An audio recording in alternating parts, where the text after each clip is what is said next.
interesting. So, okay, where we left off yesterday was, we actually left off on a side quest, but the side quest allowed us or granted us, the side quest granted us or allowed us the ability to get a lot of reading lore and find out the mystery behind the pizza man, which I won't go over. If you want to know what happened with the guy that requests pizza deliveries, it's right at the end of the stream, so it's a really easy place to catch if you want to go back and find out the mystery behind the pizza delivery quests. I do know that we're getting ready to go into another combat fight with Mads Mikkelsen right now. I believe that's the fight that we do here first. And then there's one more boss fight after this. And then it's practically cutscenes from there on out. A lot of lore dump, you know what I mean? Verifying ID. Clear. Weapons detected. All weapons will be locked until departure. All clear. Welcome, Sam Porter Bridges. Alright, I'm gonna give this stuff time to show up on the screen. Now that we're not carrying a pizza, I can do my delivery stuff. I'm gonna give the game a second to bring in all the likes.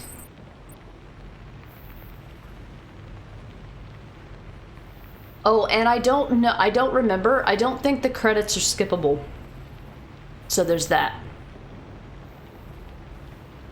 What we'll probably do is we'll probably talk over the credits, would be my guess. Because I can't stand the fact of not being able to skip credits.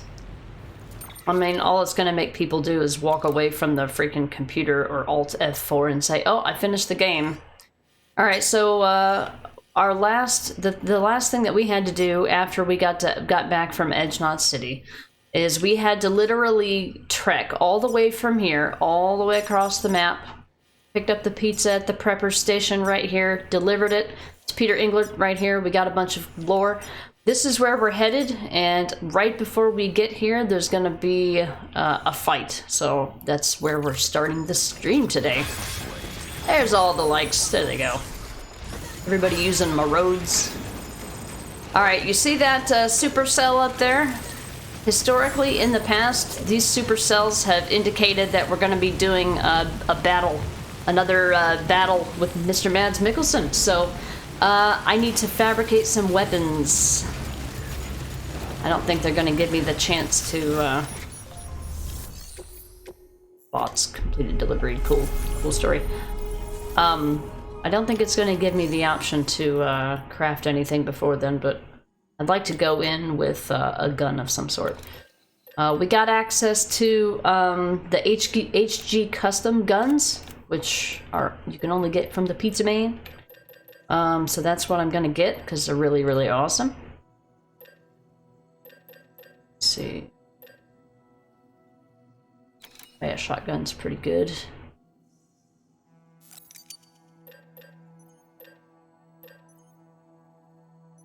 And the assault rifle's pretty good. HG custom. Go. I think 2 will be fine, and then the game will actually give us access to plenty of stuff.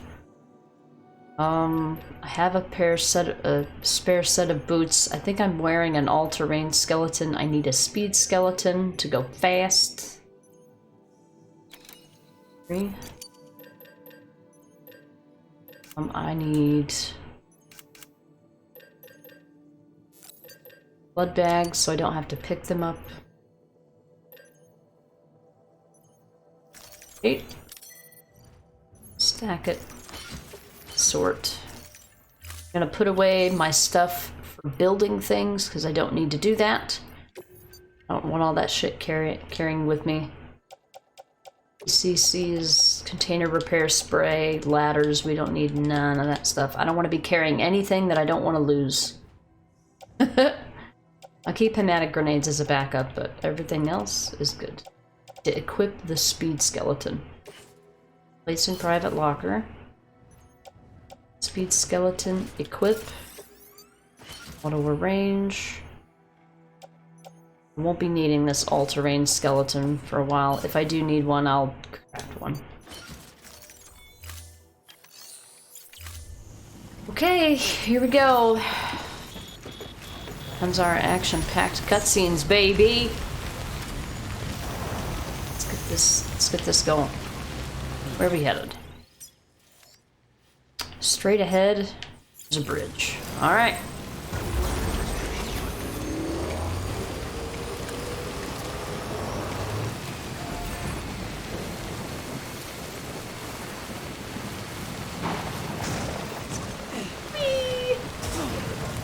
I don't care if anything we're carrying takes damage. It's probably all going to be lost anyway. Come on.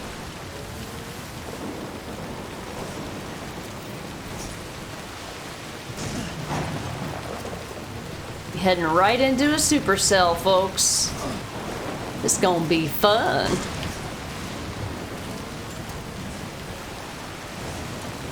Oh, we got another tall neck.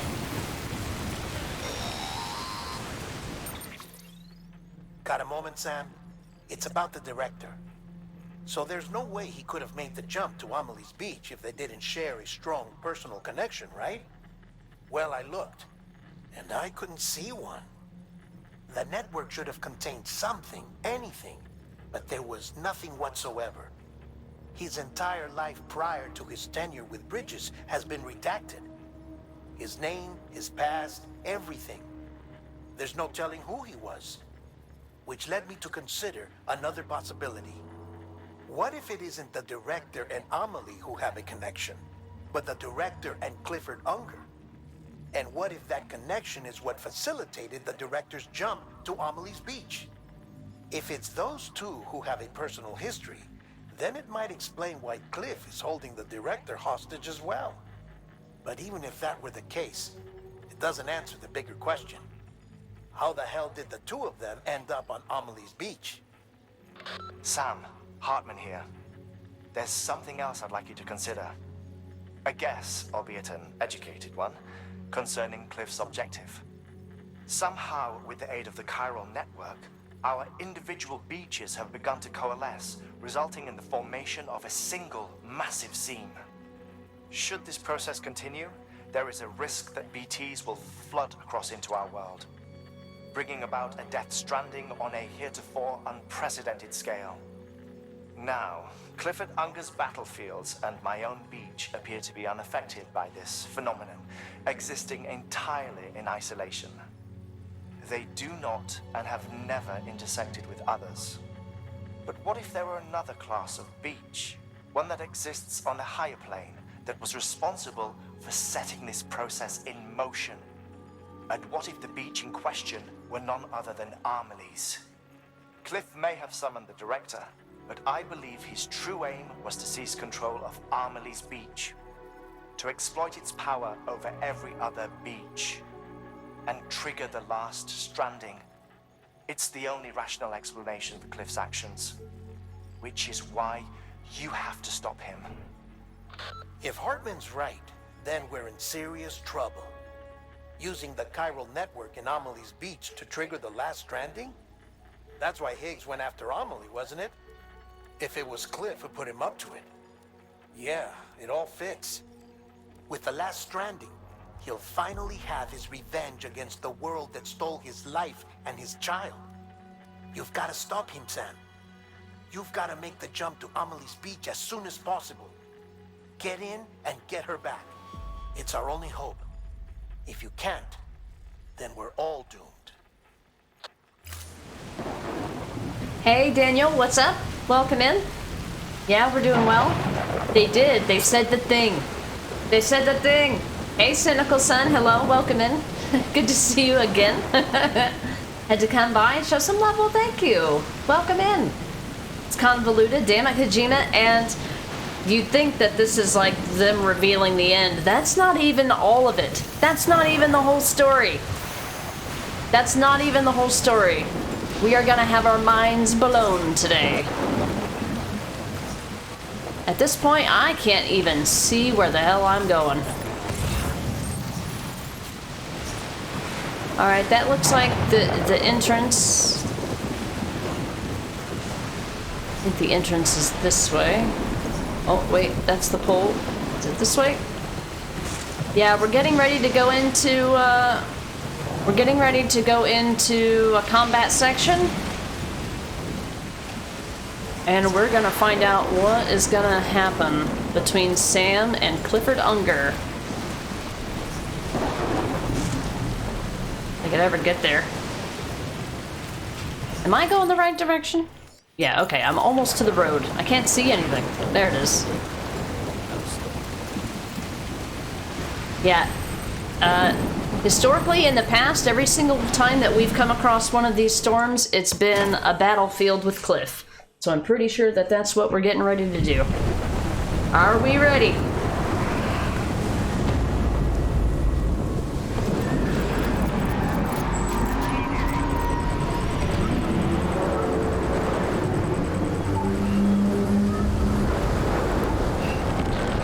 Hello, whales.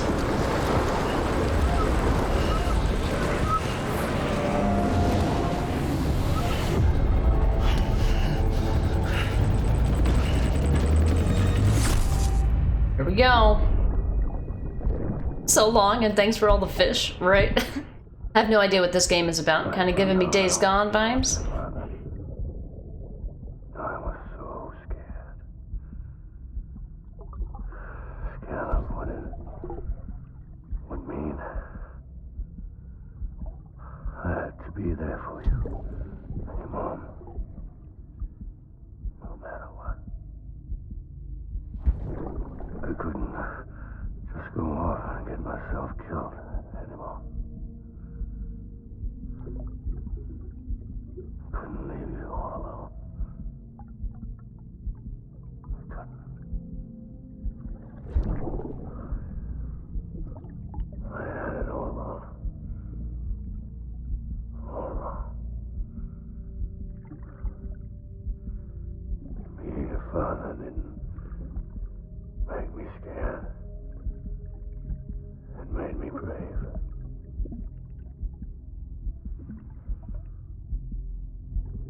I'm sorry. Sorry it took me so long.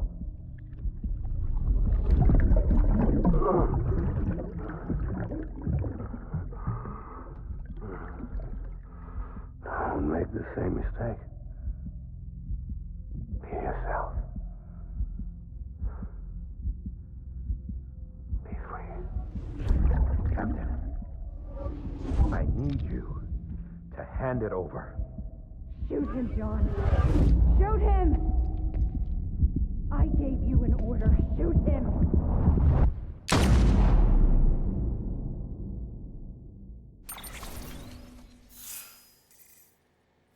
Precisely, Daniel. Yeah. You're coming in at practically the end of the game. And everything that we see today for the next 5 hours is not going to make any sense to anyone. And to be completely fair, a lot of it doesn't make sense to people who actually have played it up until this point. They don't know what's going on either. They know what they're looking at. They recognize the people that they've been seeing and interacting with and learning about throughout the whole game. But everything that's happening right now doesn't make any sense to anyone. I mean, I know because I've played. But people that are playing this for the first time and going through this, they're like, what the fuck is happening? Yeah, John, she gave you an order. Jeez. Yeah, just shoot the guy. Just do it. Do it.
And yep, we woke up in the jungle. My guess would be that our goal... my guess would be that our goal is to find him and shoot him again, like we have in the past. Here's all of our stuff that we took in here with us. It's gotta be somewhere, right? And this is basically the same thing that we've done every single time that we interact with this guy. This is all the stuff that we came in with. Sort. Okay, spotlight mode. The light will shine in whatever direction the camera is pointing. Alright. So BB knows where he is. We're gonna go find him and we gotta take him down again. Meanwhile, you know, World War I is popping off.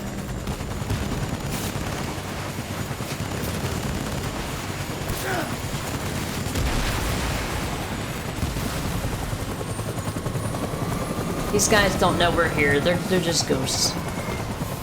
When we get to the captain, oh boy.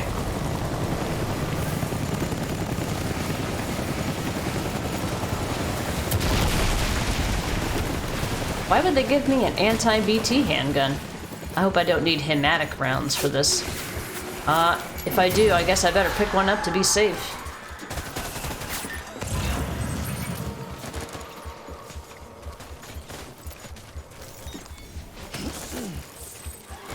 Following BB.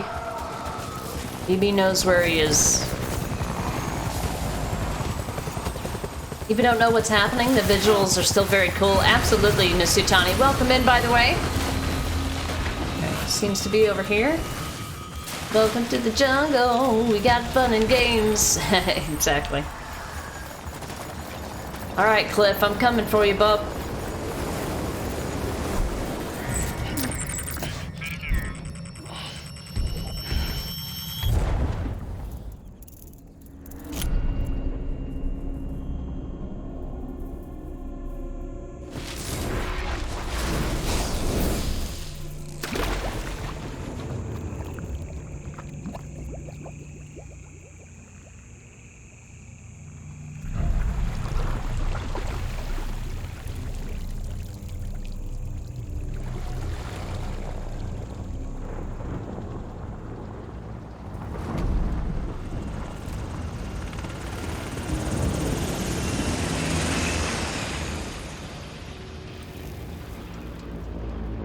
Got a light?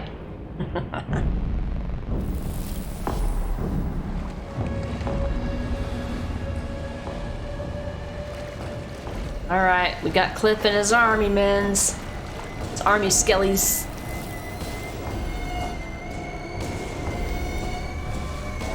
Be popular at parties for smokers? Hell yeah. Oh, dang it.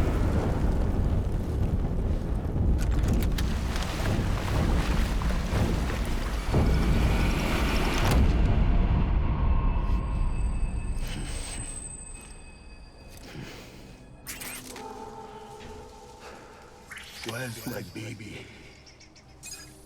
We go.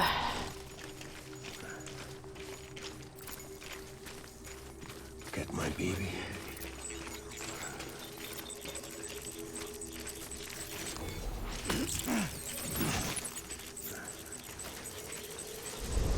I just want you to be happy.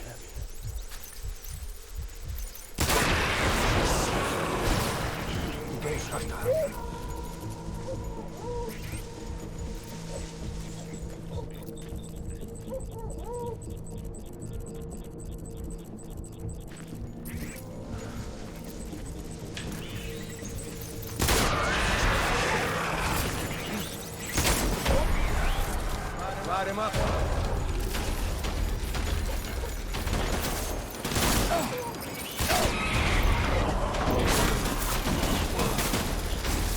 Oh, I did not mean to do that.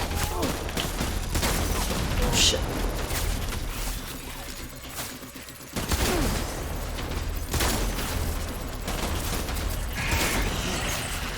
Where's he?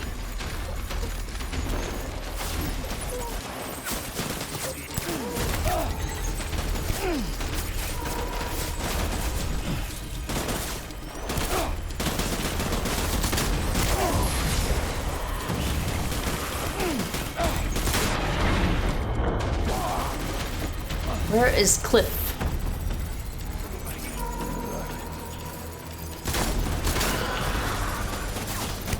These are all his flunkies. Where's Cliff? You mind? Oh, is that him? Okay, alright. Previously, you've had to down him 3 times, so that's... I'm assuming that's what we're gonna want to do this time. Alright, he's moved. I better rest and let my blood regen. Cliff's taking notes. Cliff's notes? You knew we were going into combat and still grabbed a ton of packages? No, these aren't packages. These are tools. These are guns and blood packs. These aren't deliveries. Get my baby. Yeah, I've basically got nothing but weapons and blood bags right now. Oh, I had this on when I changed my skeleton. I changed to the speed skeleton, right? Yeah. Grenades, blood bags. Yeah, my speed skeleton's equipped. Yeah. No, yeah, no, I've got weapons. I am decked out. I've got multiple blood bags because whenever you take damage, you lose blood. But if you have blood bags equipped, then it starts giving you a blood transfusion to restore your health. So I've got a riot shotgun. I've got assault rifles.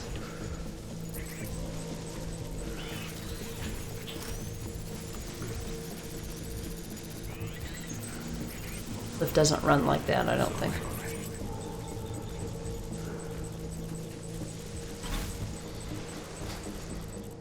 Where are you, baby?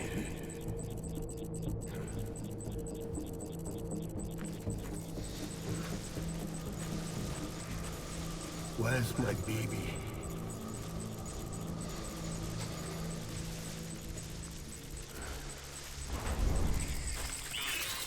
Baby.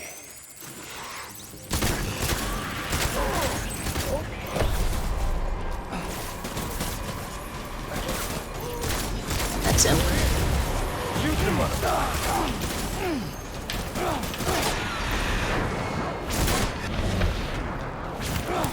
Gotta take cover for my blood. Restore my blood. Alright, I'm getting low on ammo. I better be careful. Come on, blood transfusion, please.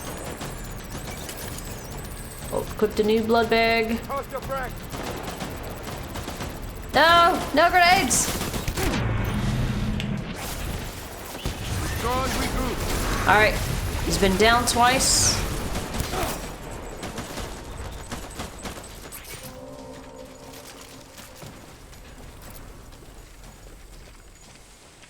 We need reinforcements. Alright, he's moved. Go.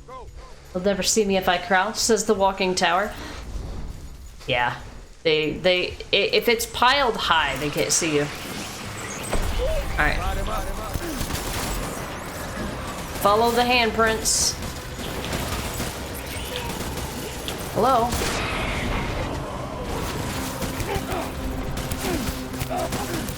To switch to a different weapon. Assault rifle. Where's my HG custom rifle? Non-lethal. This is level 3. Where's my... There's my HG custom. There we go.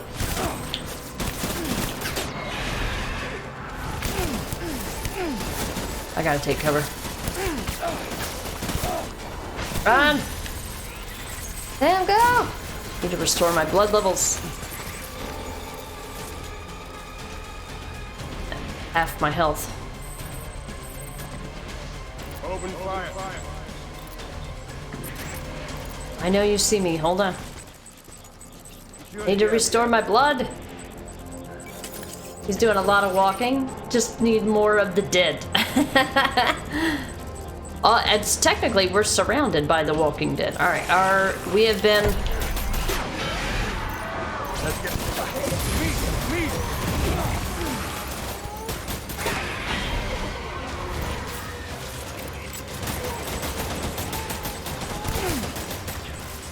The assault rifle's not as accurate.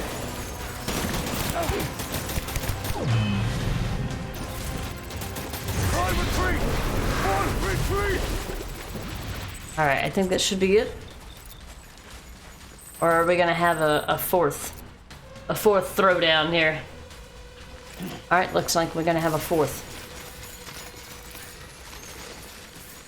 We need reinforcements! Move. Alright, I can get rid of some of these expended blood bags. Load. Auto arrange. Easier to run.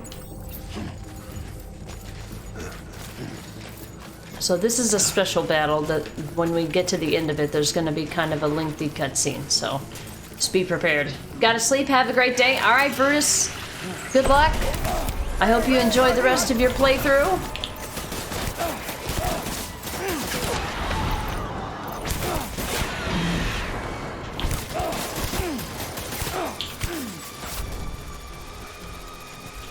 Shoot! I was one bullet away. I gotta take cover. Restore my blood. Go!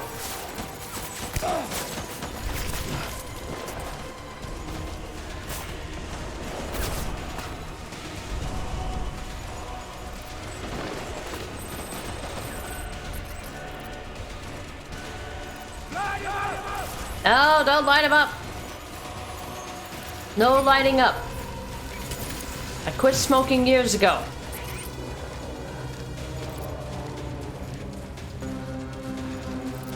Alright, I better be careful. BB's gonna be...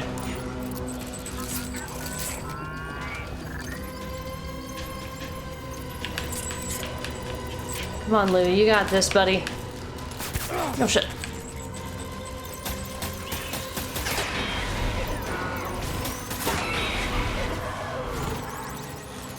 So if Lou's health is in the bottom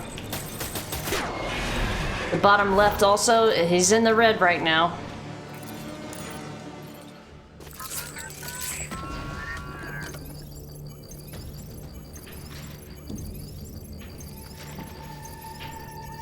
I know you're scared, buddy. Come on. See how it's going up. Yeah, see you next time, buddy. I don't remember. You know, what's funny is that I played this game on normal when I played it the first time. Played this game on normal.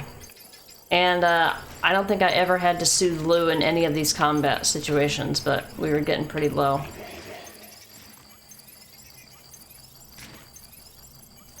I'm having to... This is a manual process, by the way. I'll make it right.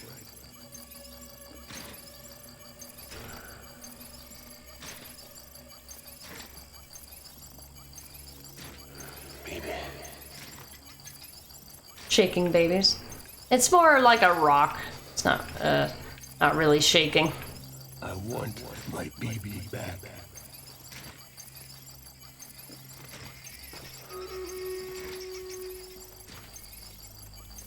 I need you, baby. Alright, this is a good time to do our battle.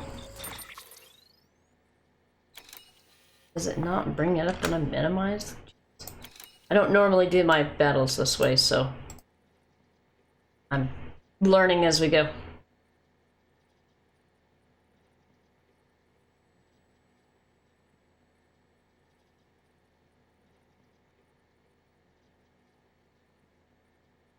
We're not going to do our spiel here. Got to go through here as fast as possible today. Stream Raiders is taking a back seat to the primary game just for today.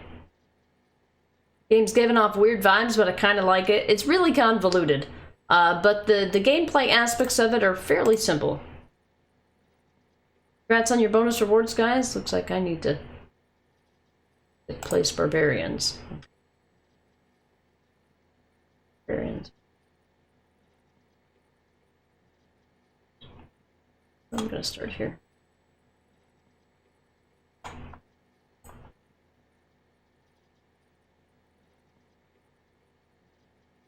All right, I think we're good.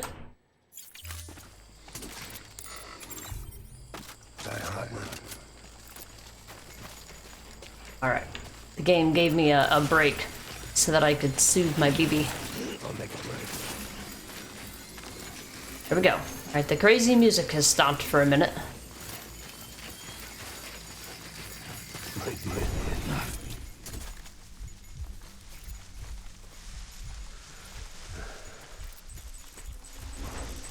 Get my baby.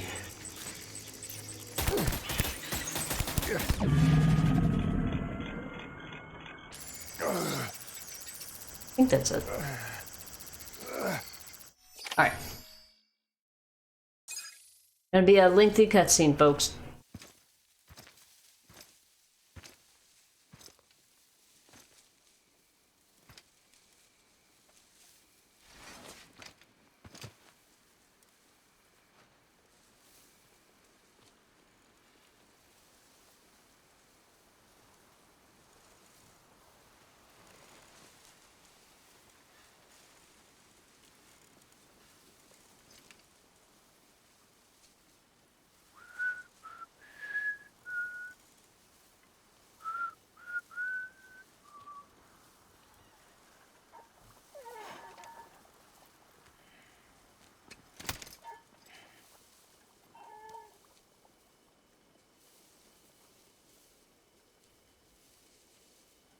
Baby. We're getting out of here. I promise.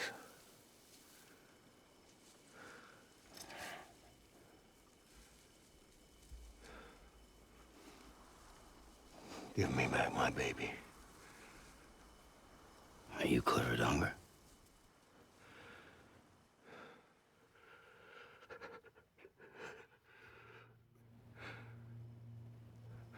Who are you? Are you the father?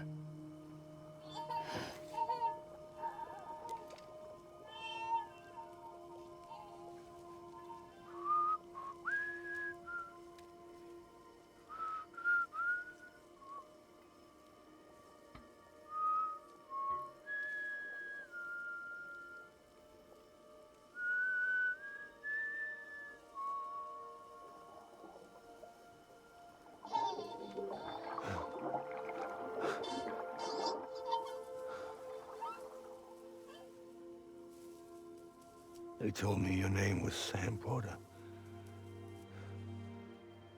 But you were Sam Bridges. My bridge to the future.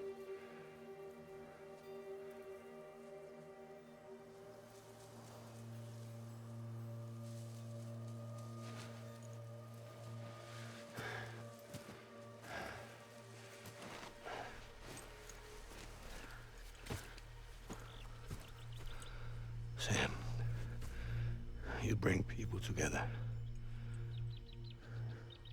You're their bridge to the future.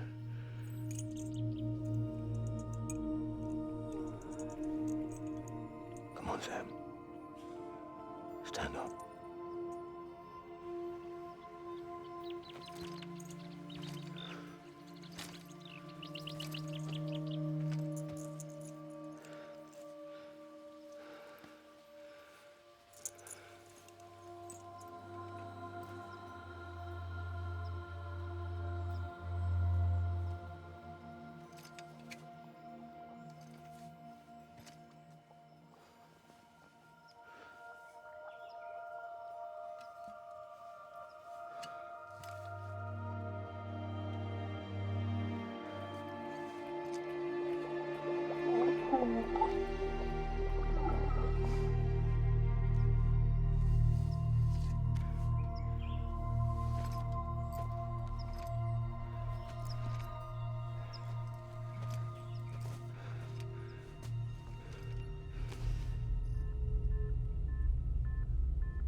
Take BB and get out of this place. There's nothing I can do for your wife. I'm sorry. Now, if she orders me to do something, I have to do it. I have to. But I served under you first. And your family doesn't deserve this. Any of this. Why are you helping me? If they catch you. Because you saved my life, sir. Again and again. When the brass sent us into the jaws of hell, it was you that brought us home.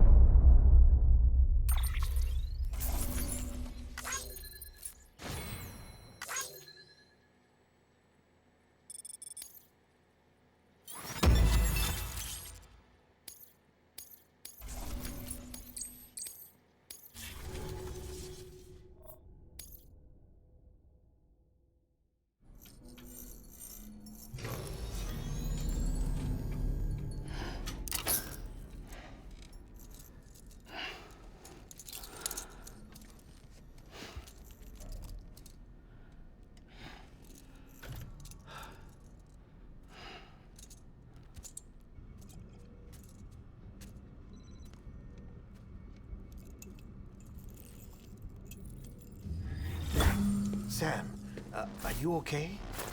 I reviewed your logs. It looks like you were caught in a supercell and emerged an instant later on the other side of Ground Zero. Not far from Port Knot City. How'd I wind up here then? Remember Victor? He found you lying unconscious by the harbor and brought you inside. I think Cliff might be Lou's father. He said, give me back my BB. Impossible. Cliff was born... He gave me this. Maybe he's trying to tell us something. Something about the BBs, maybe. About how they were made.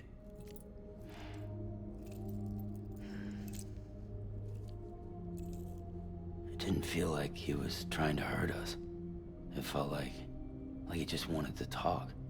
But you said you saw him holding the director captive on the beach. Yeah. They must have some history we don't know about. Them and Bridget. Funny you should say that. I've got something you should see. Found it in the archives while I was digging around. It's a pre-recorded message from the director labeled, "If I don't come back."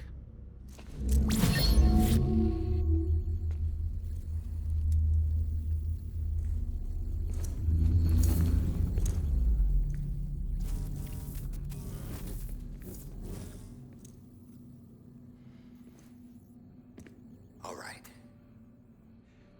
This message is insurance. In case something happens to me. For Bridget's eyes only. And I sure as hell hope that's who's watching. I got a little present from Amelie. Said she'd take me to the beach if I wanted. But I'd need this doll to show me the way. It's a trap. It has to be. But I've decided to play along. You've all been playing along too, haven't you? You know this mask hides more than just my face.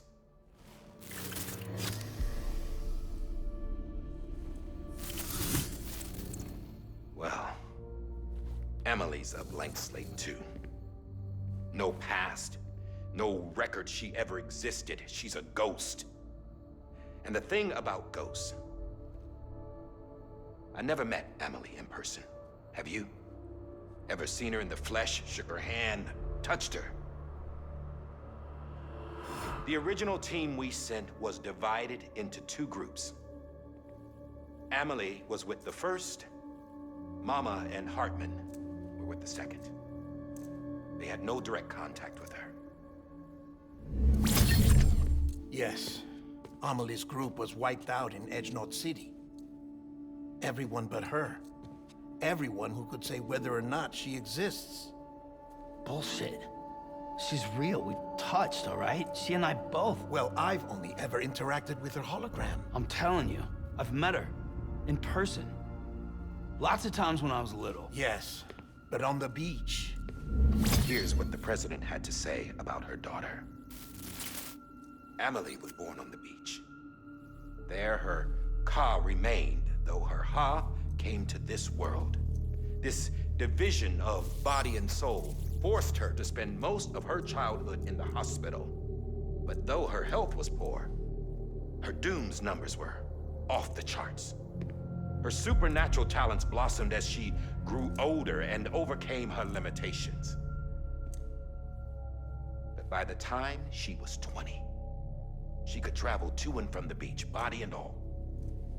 And that's where she started spending all of her time. Now, if you wanted to get in touch with Emily, it was via hologram or nothing. The president insisted on that.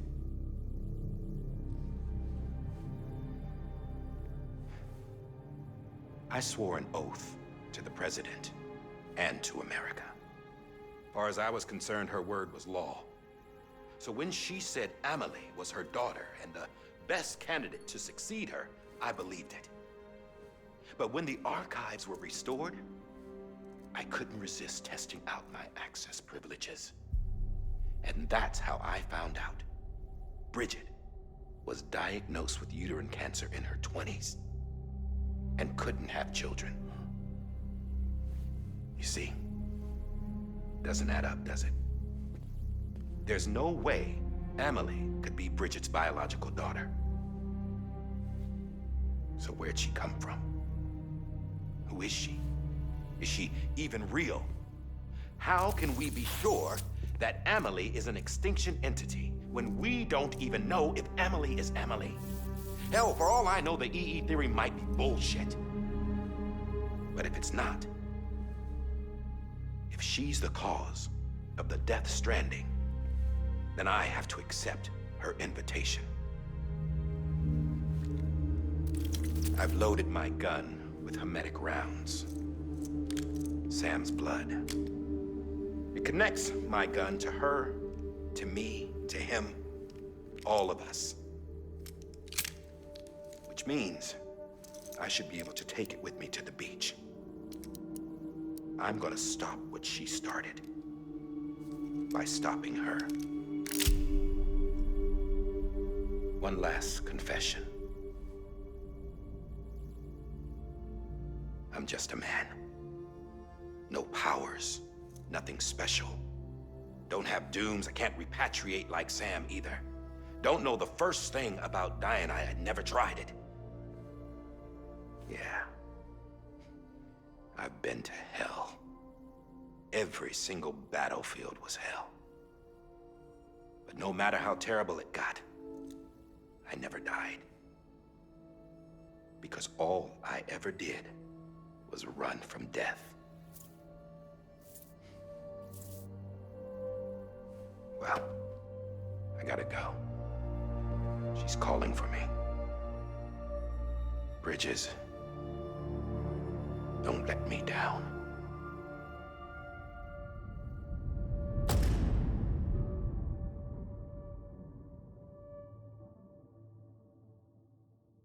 After he recorded this, the director jumped to the beach.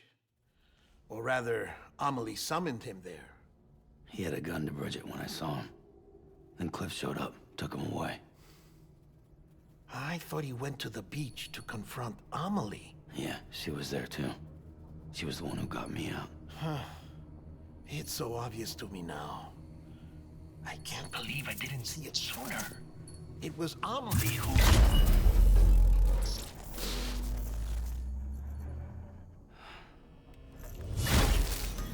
What happened? The chiral network dropped out. According to Lakna, it won't be long before it's completely unusable. So all our hard work was for nothing. Let me finish what I was saying, Sam. I'll tell him. Fragile. You look like shit. You should be resting. I know. I need to tell you something. I had a little chat with Higgs back on the beach. Didn't take much to make him talk. You say why he betrayed you? He said it was part of her plan. What? She was their leader.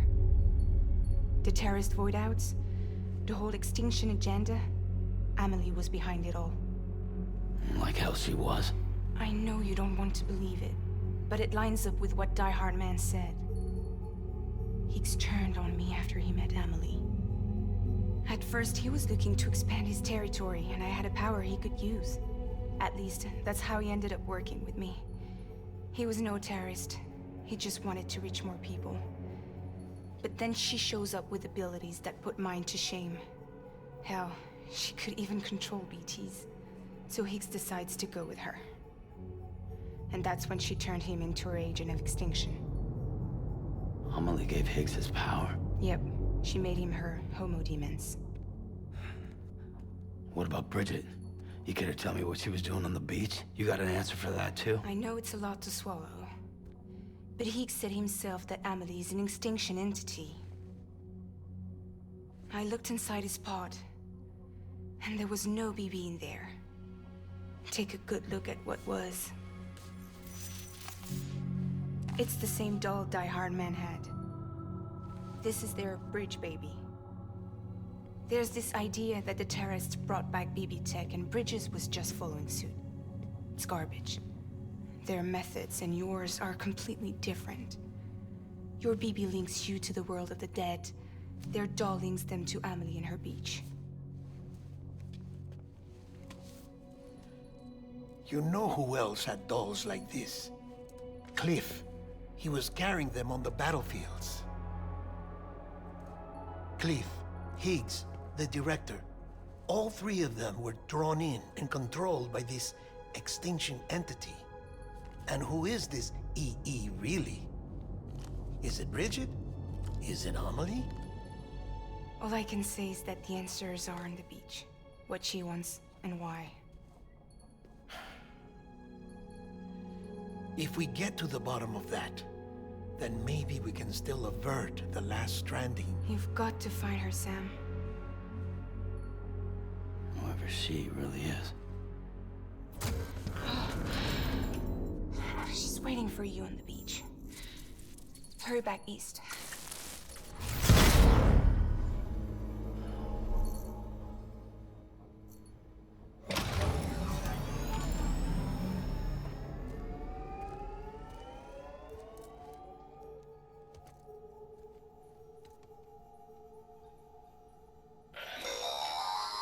Sam, the connection's unstable, so I'll keep this short. We have a job for you. Fragile's condition is deteriorating. If she slips into a coma, there's a chance her soul might become stranded on the beach.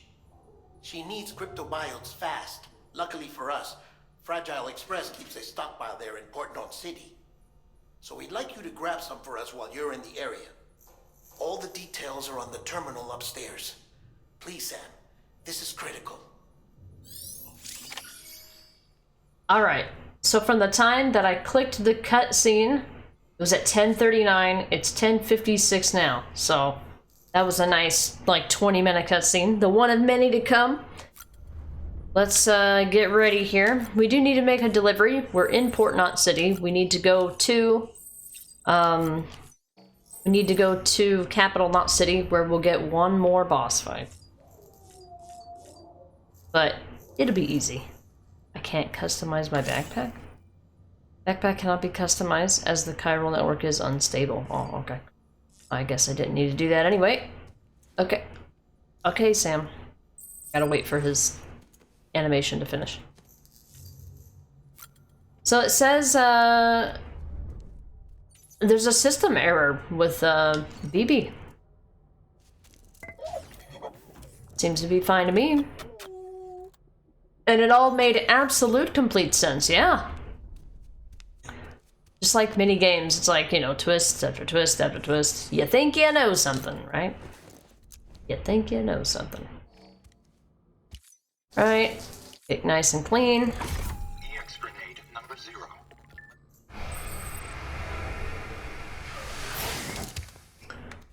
Alright.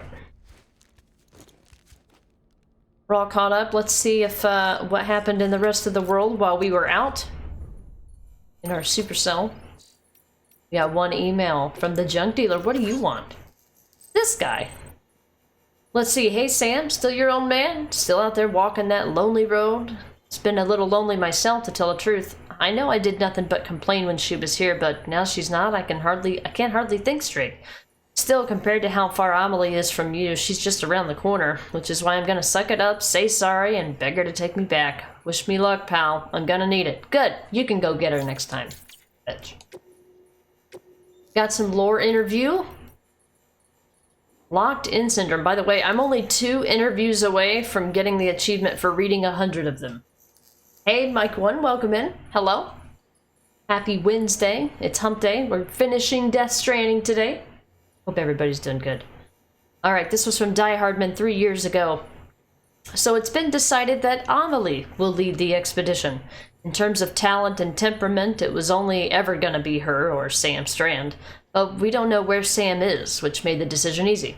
Besides, there's no denying she's special. Amelie was born on the beach, or rather her physical body, her Ha, that was born into this world, while her spiritual essence, her Ka, was born on the beach.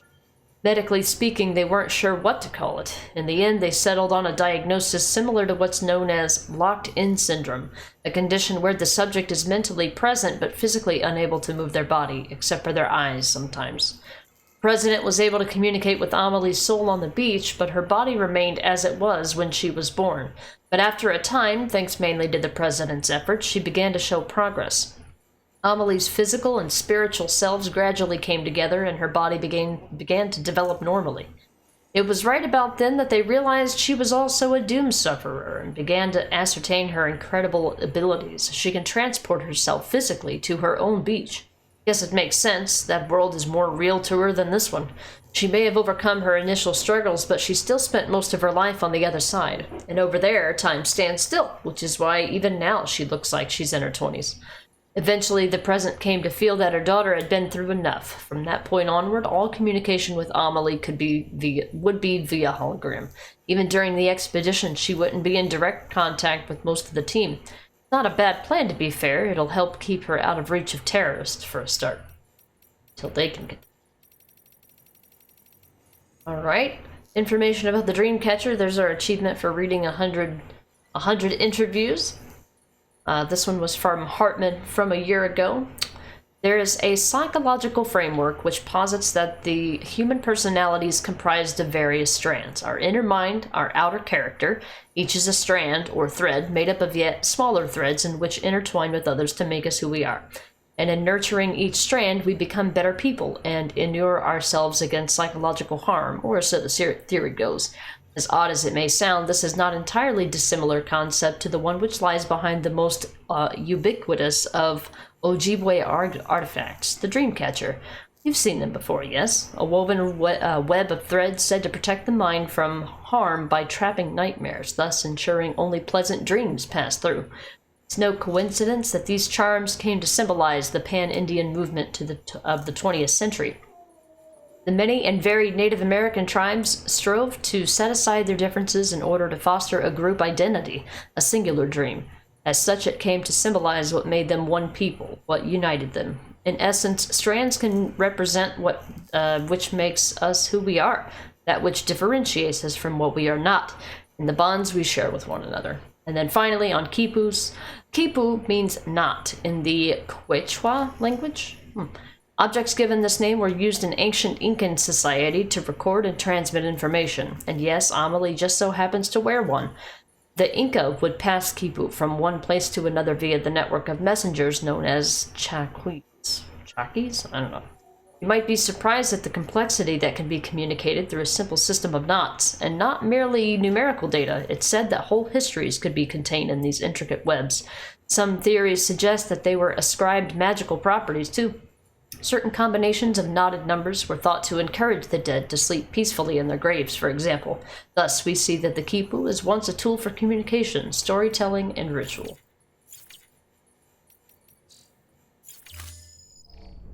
Right, we need to make one more. We've got actually 2 more deliveries to make, one more boss fight, and a shit ton of cutscenes. Let's get started.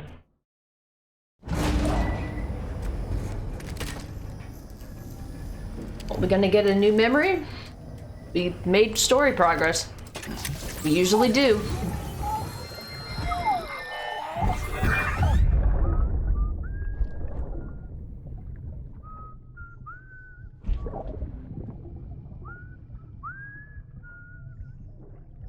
You know what day it is today, baby? Today would be a very special day if your mommy hadn't. You're not born yet. But the more candles, the merrier, right?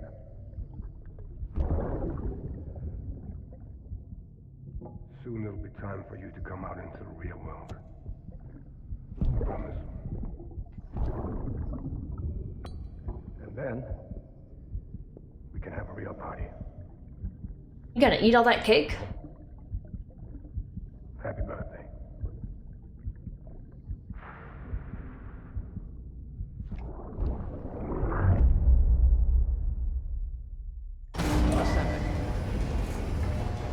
Yep, we got a new one. Probably get new ones from here on out since we're only doing story stuff. Sam, check the terminal for available orders. Yeah, no shit. All weapons will be locked until Any cargo you brought back from the battlefield but were unable to carry has been placed in a private locker. Cool. Alright, we're done with these battles, I think. Bots, completed deliveries. GG. Okay. Let's get started. And we're gonna need all of our hematic grenades. Oh. Oh, what do I currently have then? Alright, I can put away this stuff. This is full. These are full. Oh, all of my stuff has been recharged, so... I no longer need the power skeleton. Put it in the... Put it in the private locker. Is that not in the menu I'm in? What the...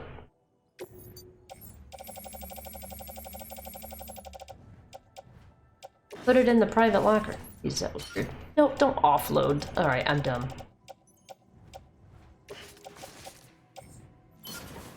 Good to have for later. Carry on back. Some utility pouch. We're gonna need big guns for the next fight. So I'm putting away the little BB guns. The little baby guns.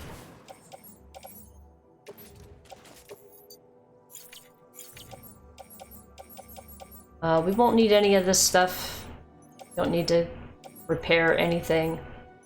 We don't need any of that. Well, we do need to make... It's a level 3. Is this what I'm wearing? I have a speed skeleton on right now, right? I don't need that anymore.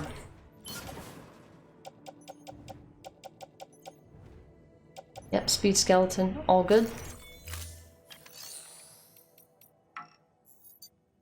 Network connection unstable. Oh, okay. Well, I'll just store it away to do it later.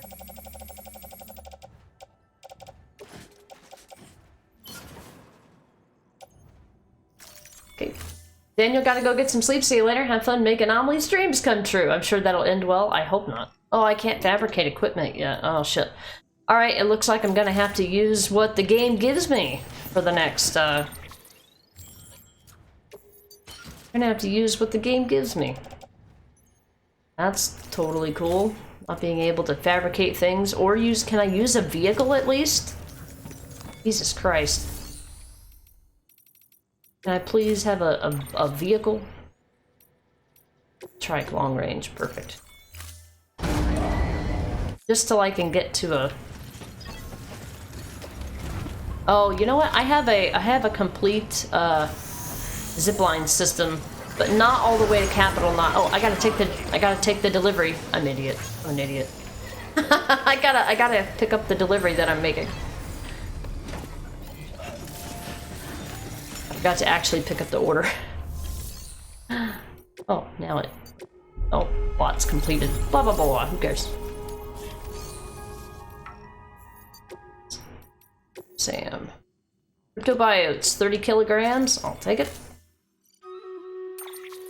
Good, perfect timing for a Stream Raider battle, actually. Don't forget, that container isn't airtight. You can't afford to submerge it, even partially.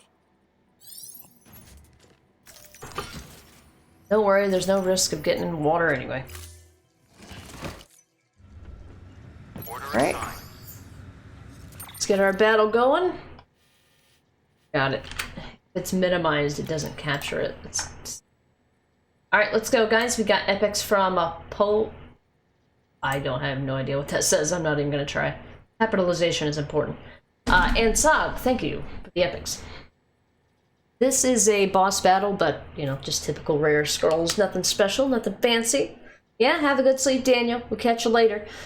I'm sure if I see you tomorrow, we'll probably be playing something else. By the way, I don't know what we're playing next. I'm thinking about doing a random stream of the original Resident Evil 2. And doing a speed run of maybe the A and B scenarios. Not sure, haven't decided. It's on my mind though. Alright, bonus rewards go out to Jones and the Dread Rob. Most defeated, new map. I'm gonna go the route that gives me more than one reward, so we're gonna hit the scroll chest and the skin chest today. Need to place another barbarian.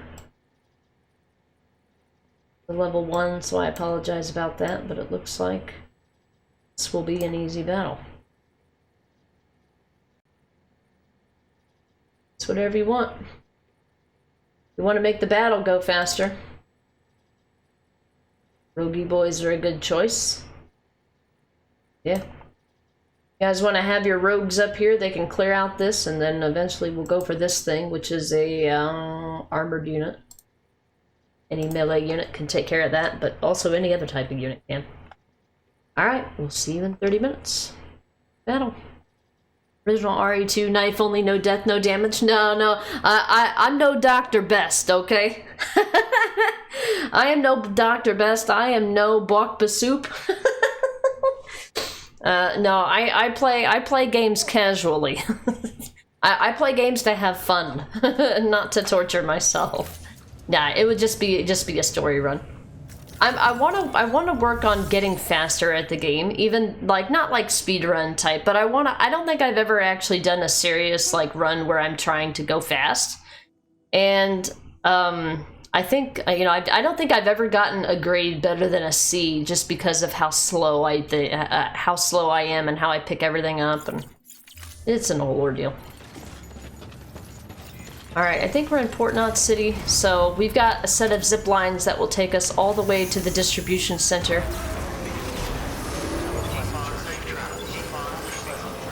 So it shouldn't take me long to get there. Flat. We've been getting near constant timefall in this region for a while now. As a result, everything you've built for us out here has been completely destroyed. The good news is, we managed to recover all cargo stored on site and transferred it to the capital Knot City Distro Center.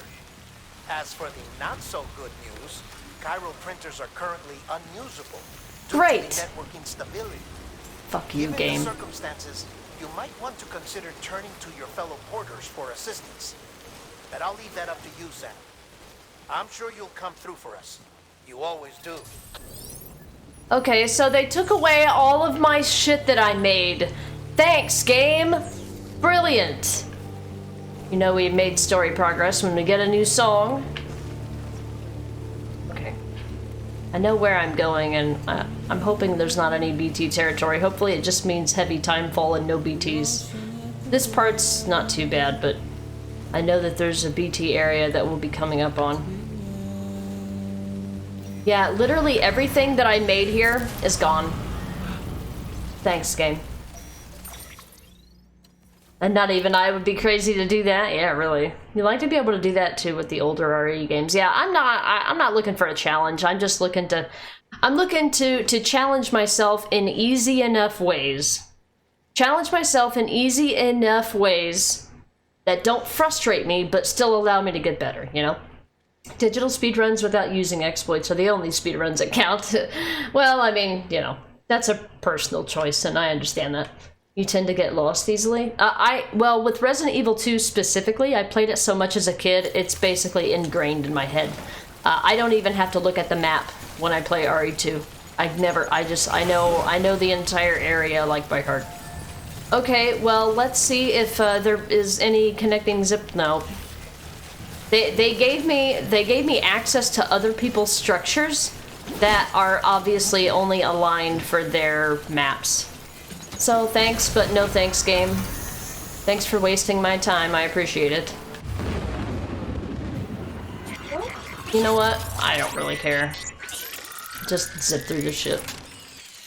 Wait, are those the fucking bubbles? I don't have any weapons! I can't craft any weapons. What? Game, I hate you right now. I really do. Just go. Just go. Explode, see if I give two flying fucks. I'm out of here. Bye forever. I don't remember this part at all. Yeet. Whee! That was fun.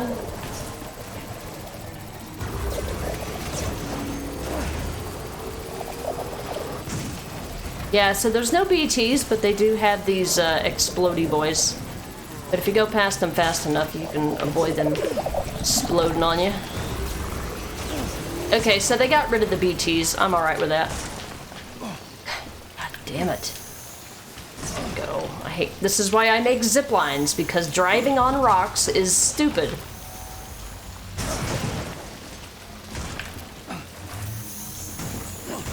God damn it, game. Could you stop being dumb for a minute? I don't remember this part at all.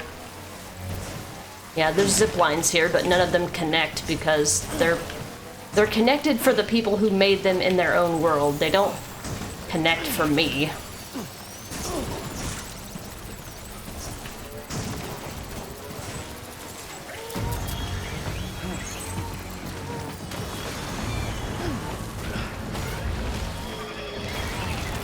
Okay. Well, I don't have any tools to defeat you, dude.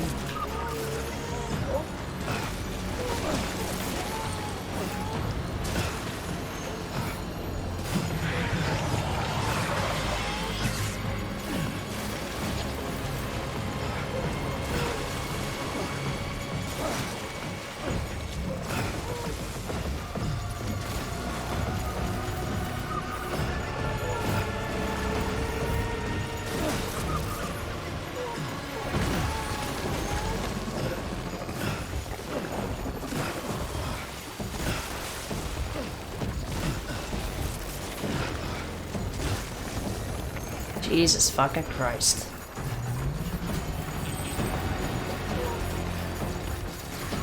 Don't fall. Love the zip lines. One of the connecting lines. We're digital. We're in a part of the story. We're in a part of the story where everything is different. This is not what this area normally looks like. We're at the end game.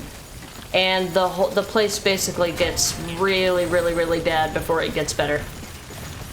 But yeah, I had this entire place on zip lines, but because of the scripted part of the story, anything that I had made is destroyed right now. The music in this game makes me want to play Cyberpunk. Really? I don't really care for the music in this game. I think it's like tree hugging shit. I don't know. Kind of weird. Alright, there we go. Repair my stuff. It's like, I don't know, the music is way too chill for me. This one's for you. Hate is bad. How you doing, Grand Admiral? Welcome in. You've made it to the final Death Stranding stream. We're gonna finish the story today. Hey, Crocodiles, thank you so much for the raid. Let me get you a shout out here. I know you were playing the DLC for Valhalla today. How did you do? Did you intend on finishing it? Did you make good progress with it?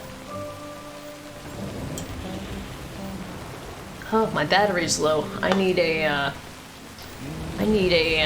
charging station. Well, it's not time sensitive. Let me see if it'll let me rest here. Yeah, welcome in. Let me know how your stream went. We're in one of the last, like, not the last, but hey, I can go to my private room. Good. Restore all my stuff. Restore my battery mainly. Death Stranding's going good. We've had a few lengthy cutscenes already today, and we've got plenty to come.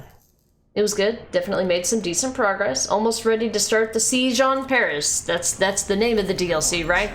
They said the name. He said the name of the thing. For your boss. Oh, look, we don't need to shower after all. Nice. Restore our stamina.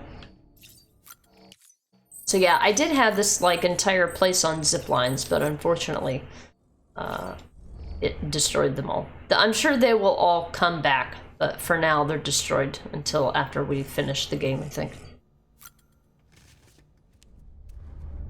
Alright, it's the name of the DLC.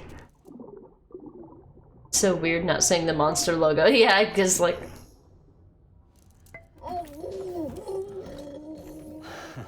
Adorable. Yeah, in the director's cut, I'm pretty sure their contract with Monster expired. And we never made any deliveries to the Timefall farm, so we never got to see the beer either. If you go to the Timefall farm, you can actually have beer that you drink on the... which I obviously very much love about it. But the Timefall farm is really out of the way and really hard to get to. So I didn't make any deliveries there that unlocked the Timefall beer, as they call it. Alright, I lost my bike, so I guess I'm gonna be borrowing someone else's. Because it would be really nice to have a bike for this area. And I can't craft any. Let's see. These are all trucks. I don't want trucks. I want a bike. It's not the long range one, but it'll do. Alright, here we go. The first half of this trek is done. Now the second half. So we started out here, we made it to here, and we're trying to head here, and outside of this area is gonna be the next, I think the final, like, big boss fight. But it's actually not even the hardest boss fight, which is funny. The hardest part of the game is behind us. That was yesterday. Oh, there was a charging station right here. Interesting. Ghost of Communism, that's the name of the user that wrote this. Yes, borrowing, yeah. Totally gonna return it later. Alright, this is a BT area. All of our structures are gone. The only thing we have is other people's structures. And we're probably gonna hit another BT. Which will be a bitch to get out of, but I'm just gonna run away from it all until I can't run away from it anymore.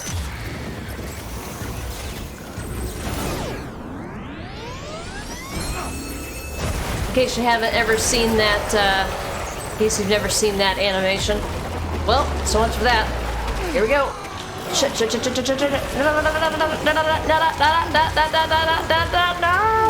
Let me go. No. I gotta go. Run. Sam, go. Go. You're wearing a speed skeleton. Act like it. No. Get out of there. No. Go. All right, we're on foot. I'm out of here. Bye forever.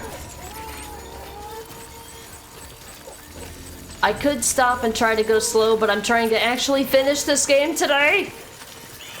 I don't have time for this shit. I ain't holding my breath. I'm running. Fuck you. Alright, we're out of the first BT area. There's another one coming up, though. We got to... Ain't nobody got time for that. Yeah, we're running to the end of the game because this game has, like... The ending cutscenes are unskippable, or they're not unskippable. The credits, I think, are unskippable if I remember correctly, and the last cutscene of the game is like an hour long. I don't have time for that shit today. I can guarantee you this, even though we're in mule territory, they're not gonna be out here hunting my ass down today. They're gonna be running from the rain, probably. Oh, not, huh? Whatever. Not catching me.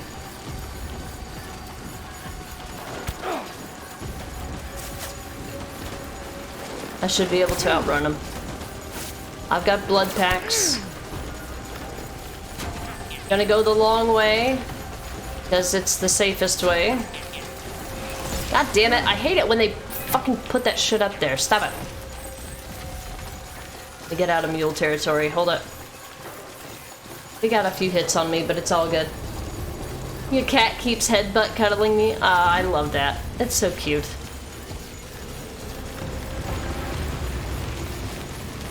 Alright. We need to get back on the other side of this. Alright, we have a timefall shelter, thank God. Because I don't want this cargo to... I don't want anything bad to happen to the cargo. It will get damaged. It cannot be submerged. It can't get underwater. So we've got to be careful.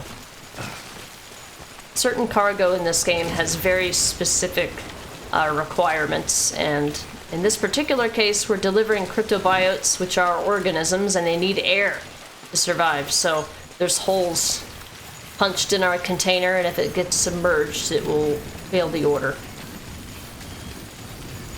So don't accidentally fall anywhere. Thanks for the free container heal.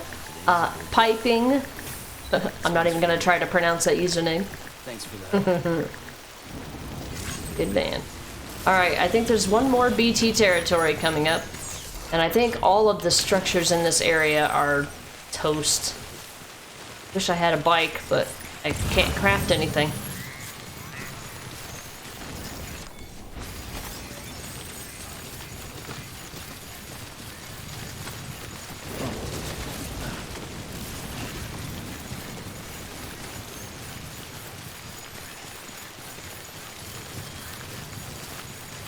Alright, one more BT area.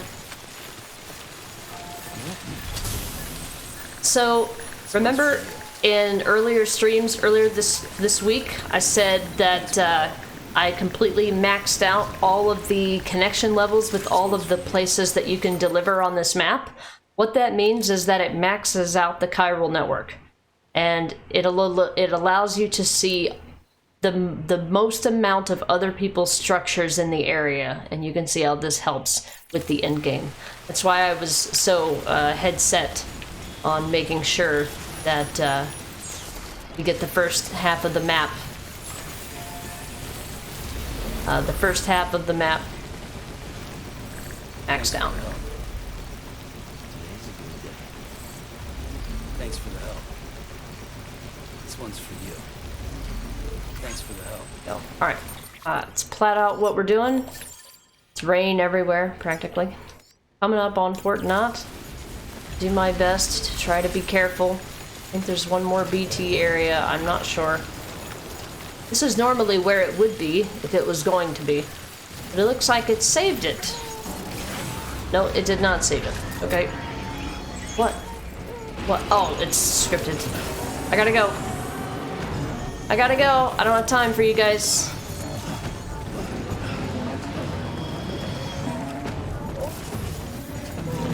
Oh shit.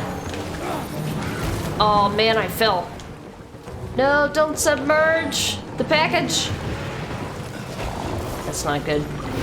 I didn't know he was gonna appear there. I fucked up.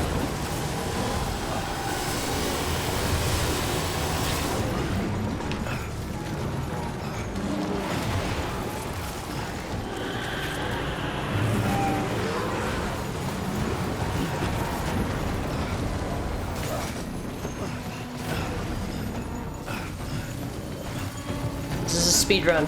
I'm not dealing with this shit. Run, Sam. All right. Second BT survived.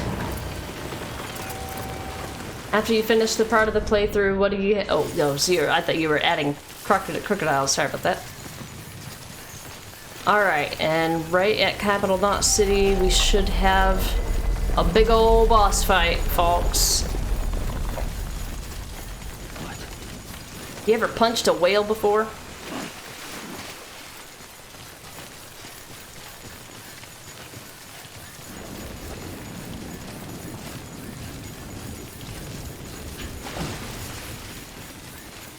Our package is a little bit damaged, but it didn't fail the order, and that's all that matters.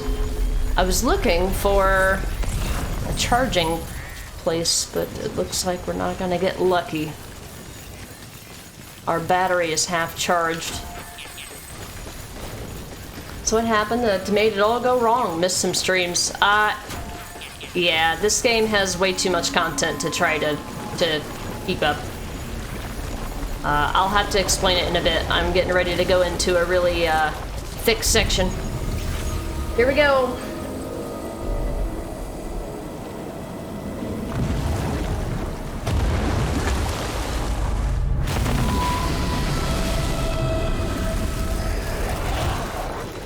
Oh, hi.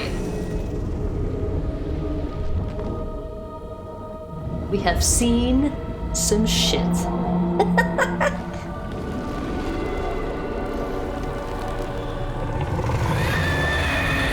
Don't get eaten.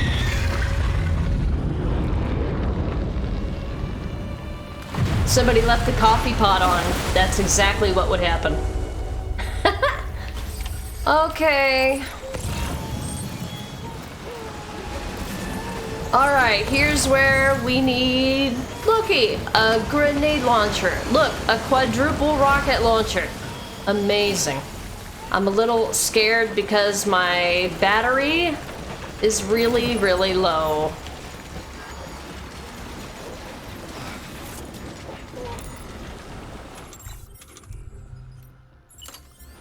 Remember I mentioned there's a rocket launcher in this game? There's a quadruple rocket launcher in this game.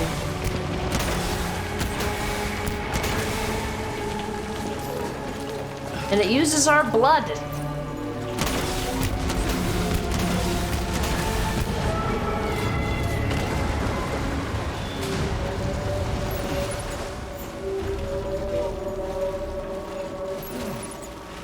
Where are you gonna be at? Where are you gonna go, buddy? Where are you?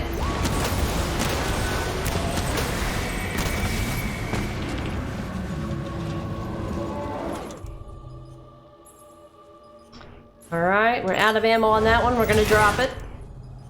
And equip the other one. Run!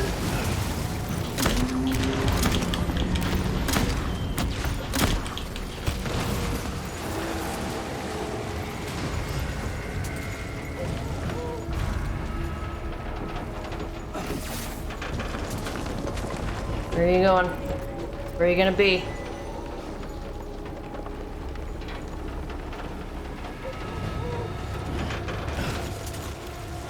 I already have blood bags, thank you.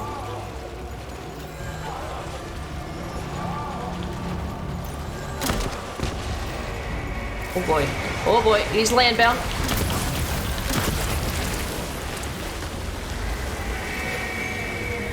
Ooh, shit.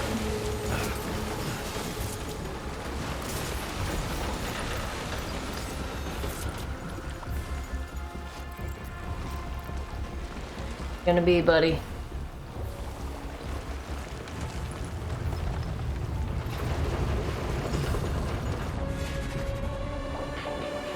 Where are you at? We're playing on easy, so they, you know, give you a very, very big advantage.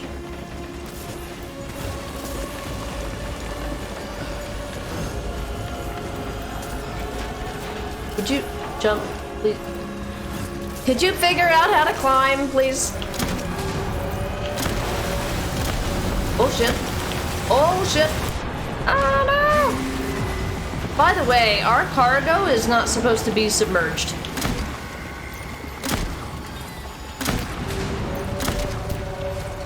But we're almost done. He's only got a little bit of health left. Even if we die, we will get another chance. It's not the end of the world.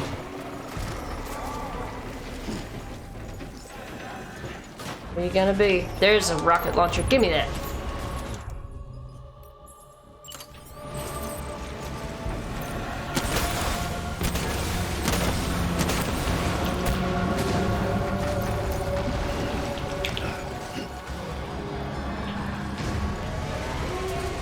Oh, is that a cutscene?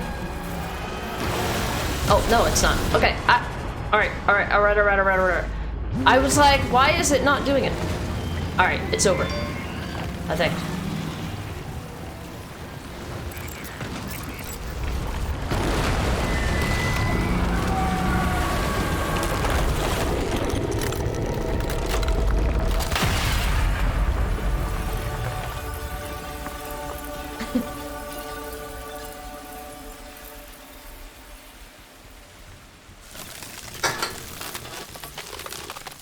All the chiral crystals, yes!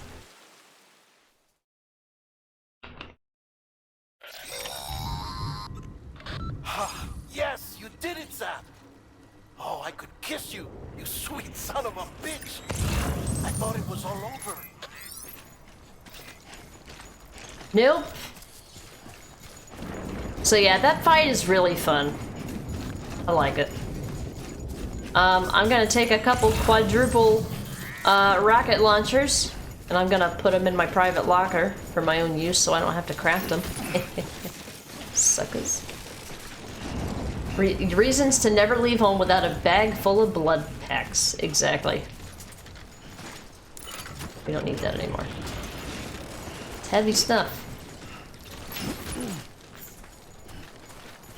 Alright, we're out of battery. I'm going to go pick up all the chiral crystals. Nice username. Am I what to you? I don't know. I can't read that language, but I imagine it's probably something funny. Yeah, thanks for the GGs, guys. That should be the last bit of combat for the game. There's still more to do. We've got to make one more really, really important delivery.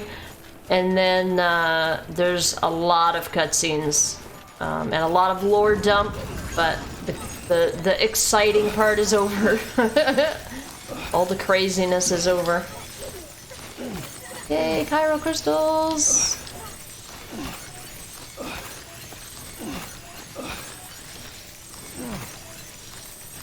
This is our reward for killing a big old BT.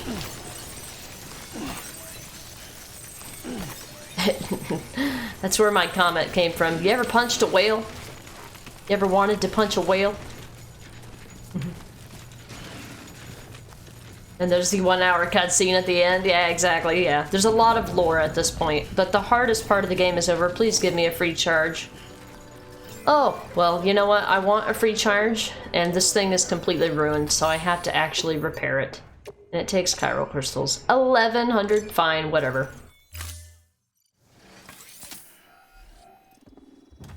Thanks for the GG's, Rod. Yeah, we've got a lot. We still got more to go. We still got to make another delivery, so.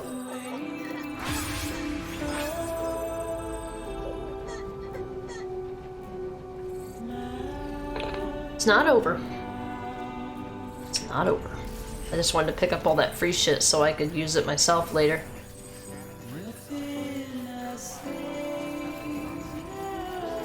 Made story progress, so we got a new song.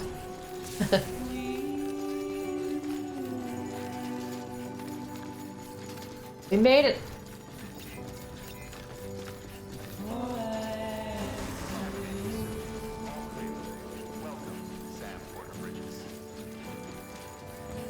Alright, here you go. Here's your shit. First, let me drop off my stuff that I want. Lost cargo special device. I'll entrust that to someone else. I don't know what that's doing here. Let me take all this stuff. Oh, you know what? I can't. Yeah, I'm gonna... Where'd I get all these from? I'm gonna put away all the quadruple rocket launchers and shit. That stuff anymore. It's a private locker. Share locker. Let me give people these things that I know I'll never use because I'll just craft it myself if I want it. Oh, I forgot a grenade launcher. Sharing is caring. We know we won't get it back. Private locker. I will.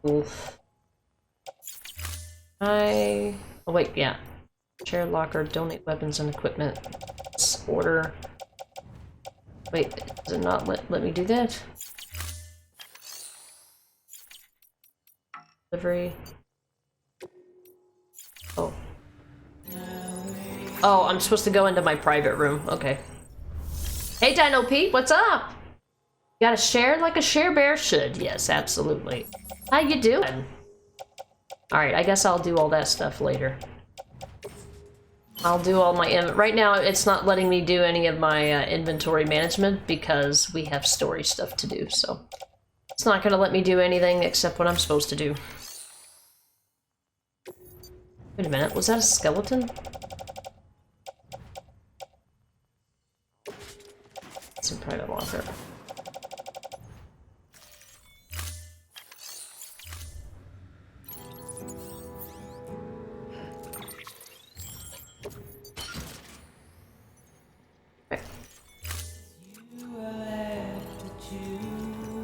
Hey, Don't Fight Ducks, what's up? How's it going? It's going good. We're really close to the end of the game. I mean, when I say the end of the game, the last like 10 hours of the game is the end of the game. But yeah, we made really good progress, and we're finishing Death Stranding today. It's exciting. By the way, if I missed anyone's message, please do post it again. It was kind of crazy there for a bit. Yeah, and I'm glad I decided to go ahead and do this Stream Raiders battle before the next set of cutscenes. Alright guys, let's go. We've got 7 people, 17 allies, 7 enemies. 77777s. How are you doing, Ducks? How's your streams been going? I noticed that you did or that you're adjusting your schedule to stream longer, but less frequently. Sometimes having like an entire day to yourself is so nice. I hope you've been doing well. Dino Pete, I'm okay given the state of the world. Neck is feeling better after surgery. Yeah, I'm gonna try streaming again next week. Ooh, nice. I'm glad to hear you're making good progress. Alright, bonus rewards went out to Jocko. We are headed towards the scroll chest here.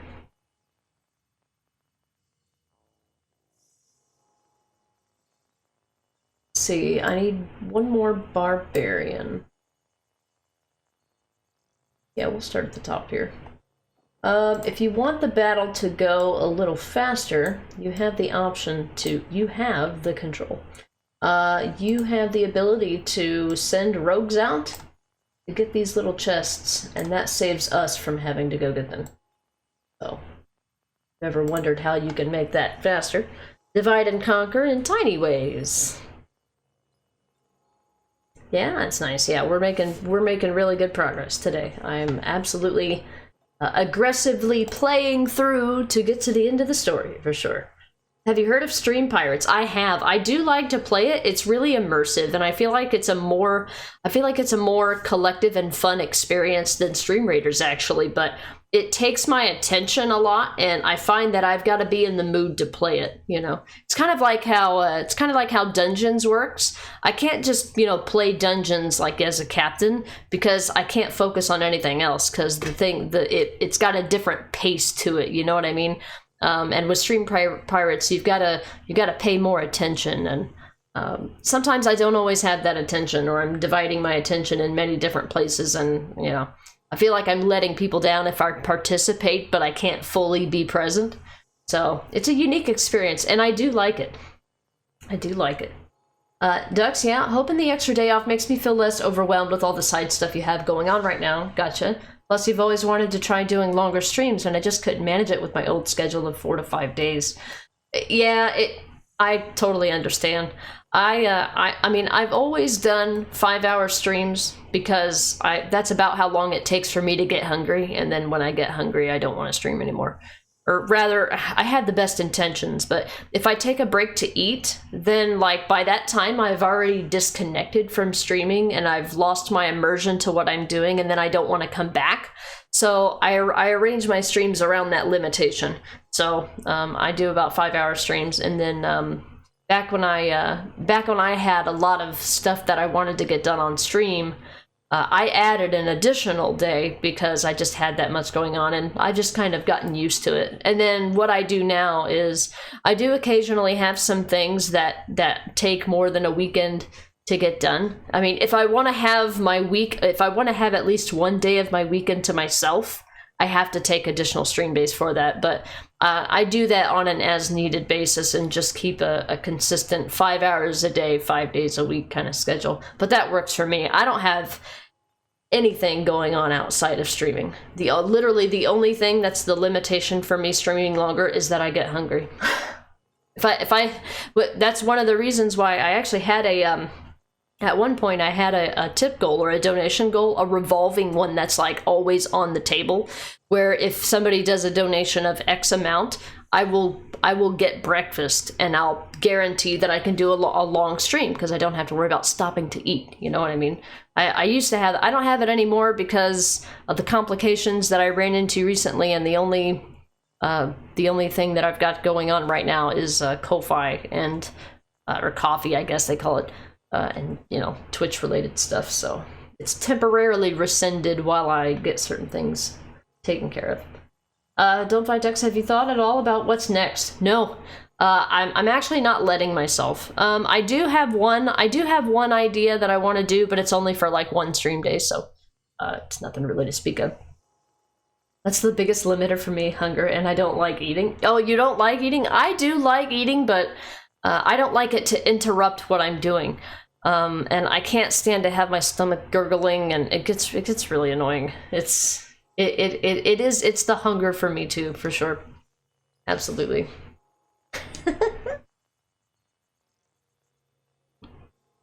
But yeah, the Dino Pete, the stream pirates thing, I don't think I'd ever do it as a captain, but I like to play it as a viewer.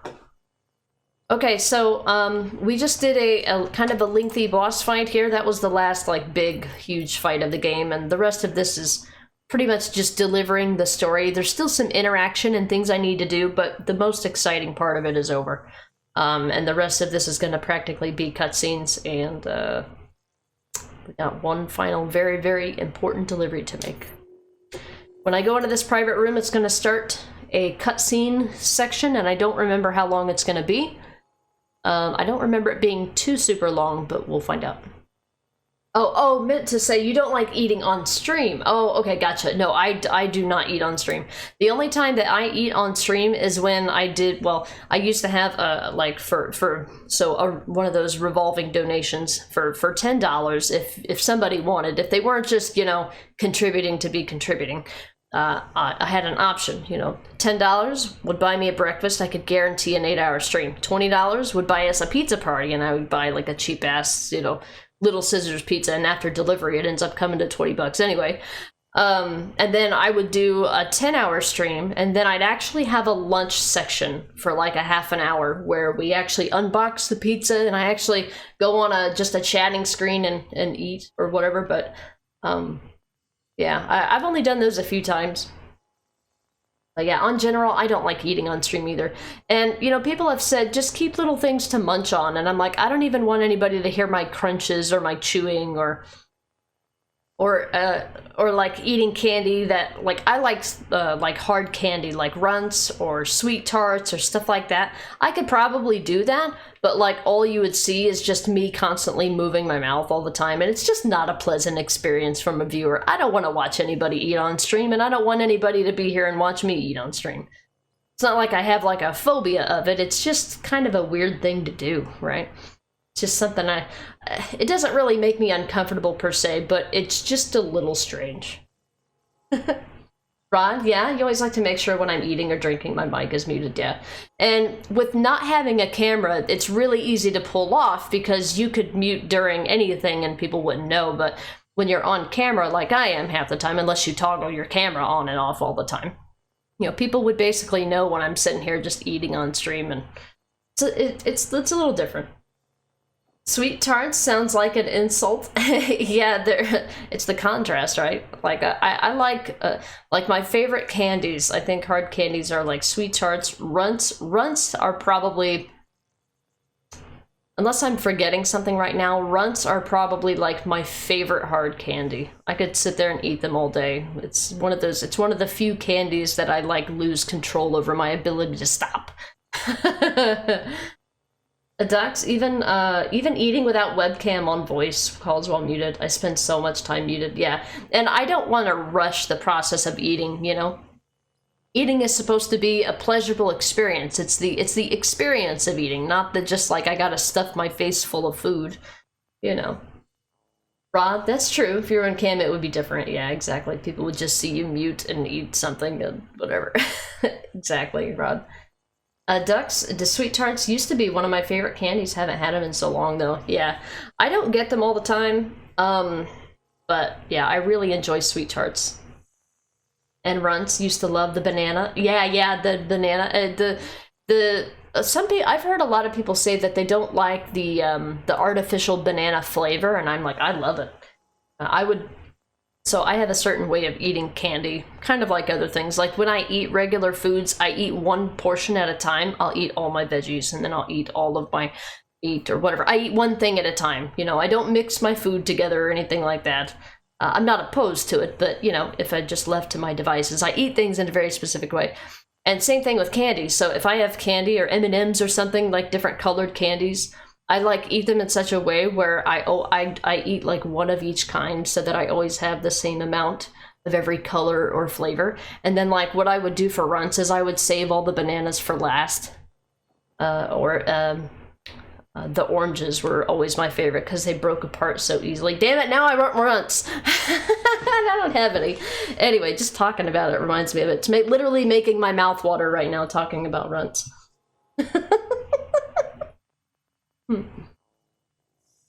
Oh, and Nerds. I love Nerds candy too. It's literally just sugar taking on a form, but it's great. Terrible for your teeth, but yeah, I love them. Alright, I'm gonna start this private room. It's gonna start a cutscene. I'll be communicating in chat if it ends up being too lengthy, okay?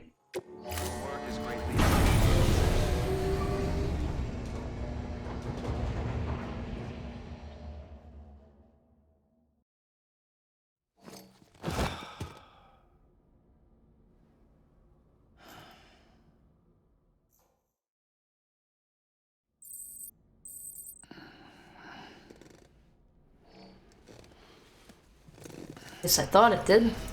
Is this not where I was supposed to go? Good morning, Sam. What? Hello? I tried to make the delivery, but it wouldn't let me. What happened? What? I was supposed to go here. Thought I was supposed to make the delivery. Hold on. Hold on, guys. I'm a little confused. We don't need to take a shower. That's cool. Did I miss something? I thought we were supposed to meet Fragile here. Duck's gonna minimize and lurk since I haven't played this yet and know nothing about the story. Alright, no worries. Yeah, we're really close to end game, and we're basically at the part of the game where it's practically, you know, just cutscenes divided by little pieces of gameplay. It's about, yeah, we're definitely in spoiler territory. So no worries, Ducks. Thank you for the lurk. Thanks for coming in and chatting for a little bit. It was good to see you.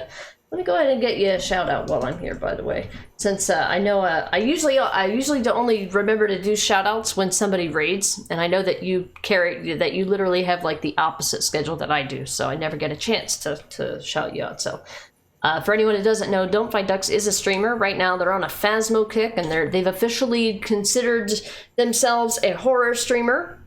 So they play a lot of Phasmophobia and horror games, so, you know, if you know me, I love horror games myself, so I would venture to guess that you probably would like him too. He streams in the evening times when I'm not streaming, so it would be easy to catch him when I'm not streaming. Yeah, have a good one. Dino Pete, you sadly can't eat most candy. You gotta be, I gotta buy stupid expensive vegan candy because of IBS. Gotcha, I see. Yeah, I don't really have too much of an aversion to like candy that's like practically all sugar. Occasionally you'll get like artificial sweeteners and artificial components of those candies that can cause issues, but I mean, it'd be a bit much. What about Reese's Cups? I do love Reese's Cups. Now, I do like sweet stuff, but things like chocolate, while I like them, I eat like 2 pieces of chocolate candy and I'm like, okay, that's good. It was good and I like it, but I'm done. Like cake, I love cake, it's great, but I have 1 piece and I'm like, okay, I don't want any more. I'm good on cake for a year. I'm good, you know. Anyway, I thought this was gonna start a cutscene. I must have missed something. What'd I miss? I have a delivery to make. I tried to deliver it, and make delivery was not an option. Why is it out here? Oh, it's at the other building. Ha ha ha. Ha. I just went on autopilot apparently. Okay. This is, this part right here is where the, beginning of the game takes place. Yeah, I love Reese's Cups. They're good. Yeah, this game doesn't keep the waypoint on the screen unless you, like, go into first-person mode for a minute to figure it out where everything is. Completely forgot about it. Well, I hope they had time to, rest without the cryptobiotes. Sorry.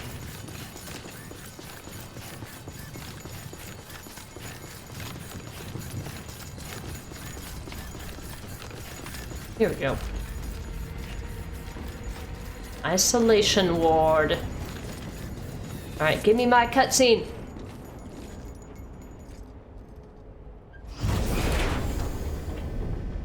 Thank heavens you made it. Fragile's been in a coma for a while now.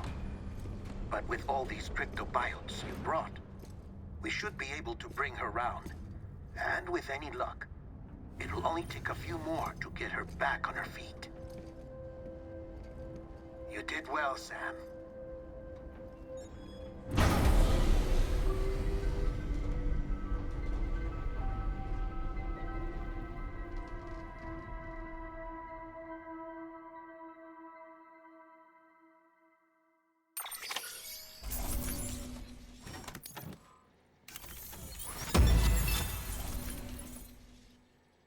She's waiting for you on the beach. Got another achievement there.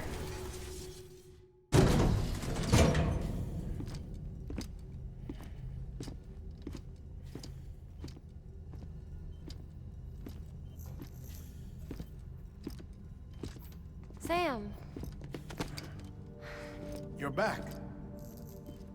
It must have been one hell of a journey, especially on your own. But now the whole team is together again. The whole team? Die Hardman too?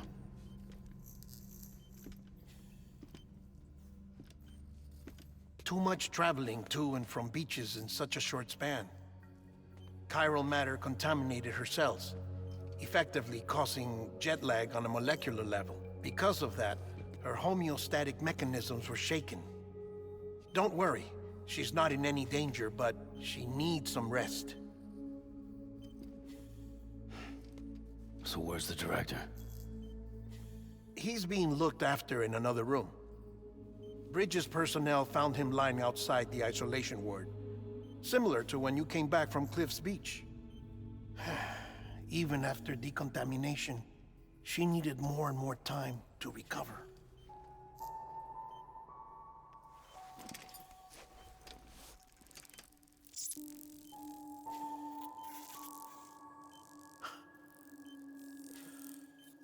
Sam, you made it. Hungry?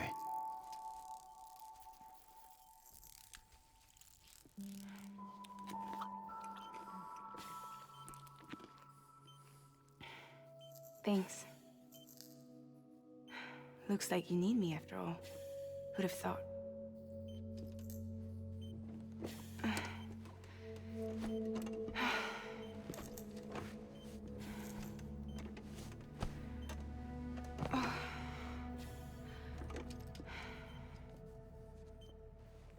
Anyway, clock's ticking.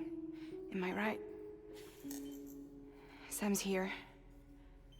The Great Deliverer. The only one who can reach Amelie's Beach.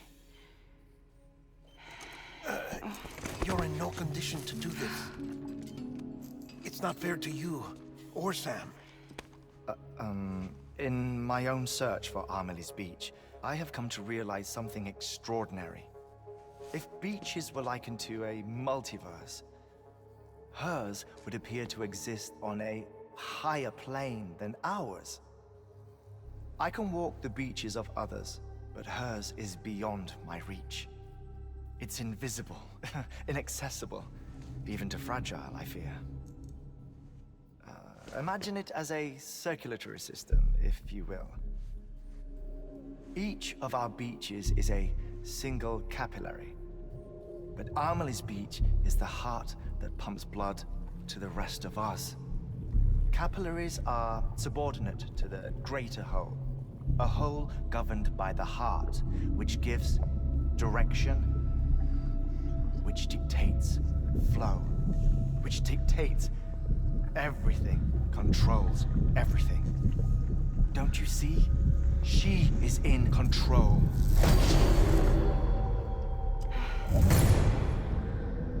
You may be able to travel against the flow and reach her, but having done so, if she does not wish to let you go, if she wishes to keep you, she can.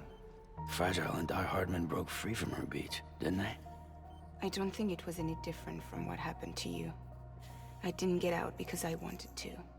I was forced out, repatriated, if you will, by her. Forced out? Why? This is only a theory, but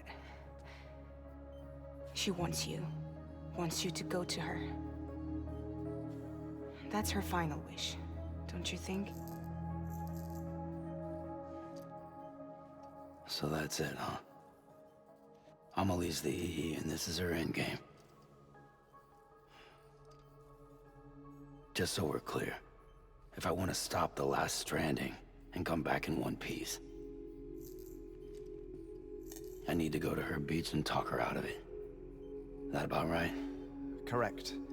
As cliche as it sounds, you're our only hope.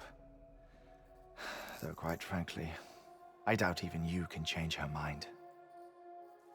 If you can't make her see reason, you'll have to kill her. And if you kill her...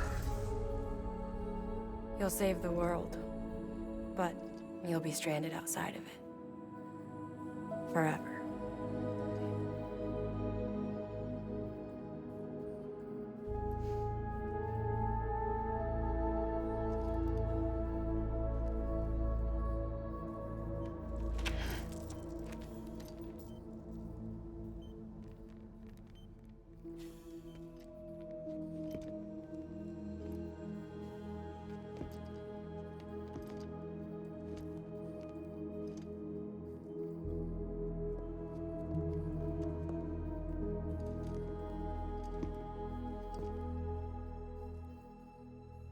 Might as well make it official then. You ready to deliver the package?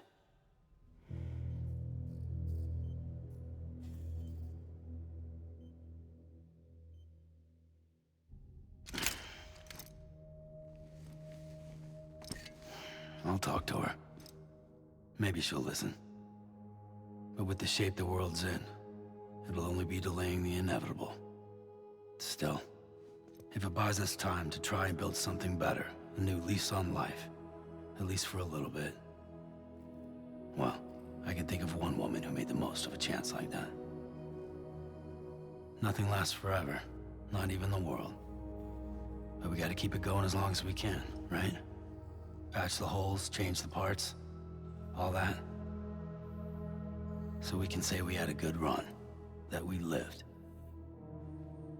Thought you didn't like having to handle things with care. 'Cause it was hard enough keeping my own shit together.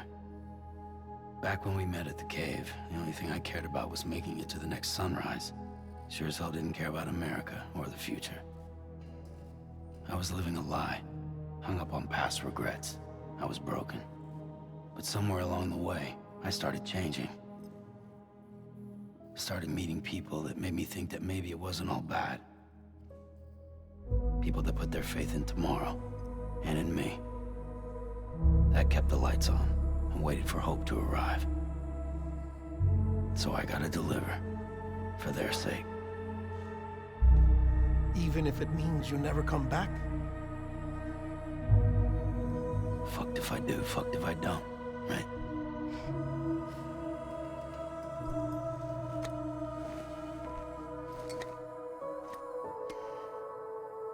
Take care of Lou. I will. Couldn't find a working still mother east of Port Knot City. Kid's done enough. No more. All right. I'll do my best to nurse our little one back to health.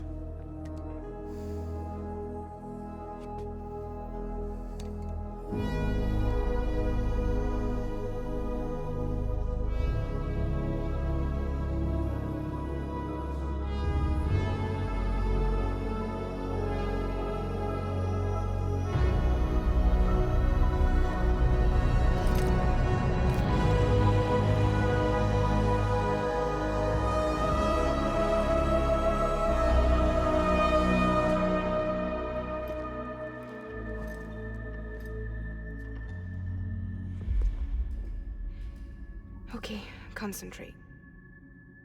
Help me look for Emily.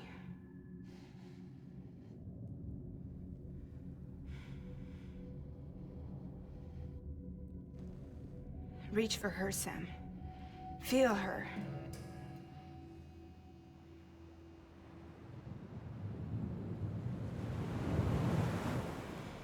I know you love her.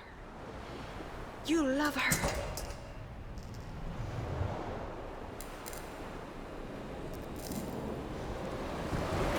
There.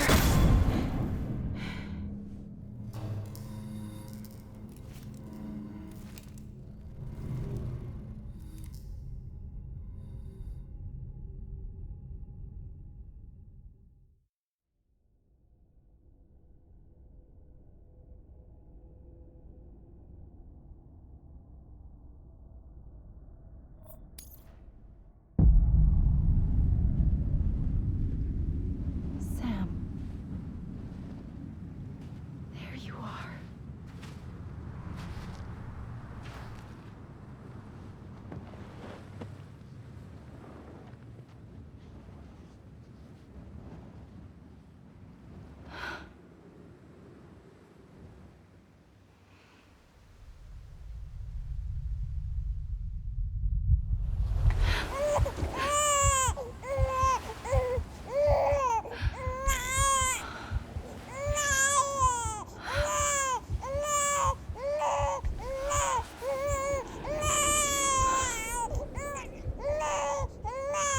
You want to go home? Let's go home. It's okay.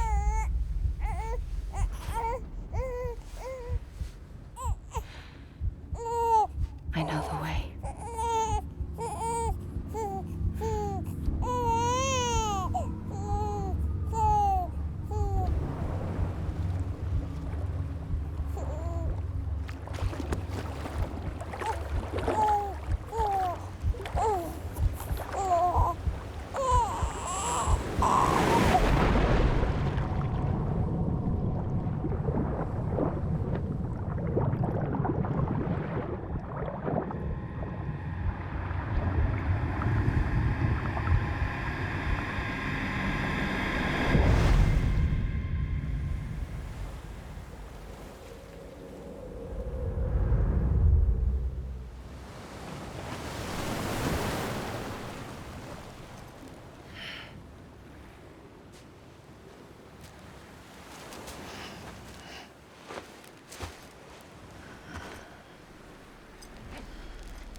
Hi. Welcome back. Alright, we gotta find Amelie and talk her out of destroying the world, which is like literally her only job.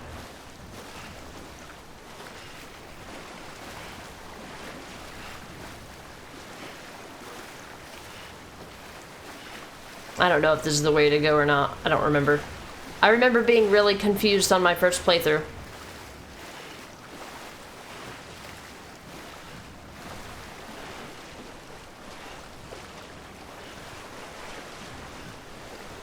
Alright, maybe not.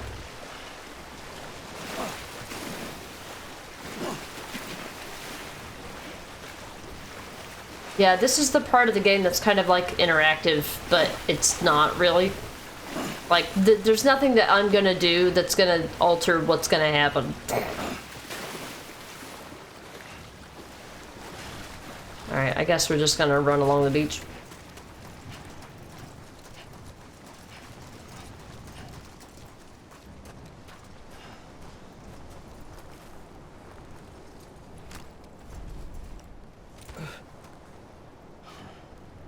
This is part of it.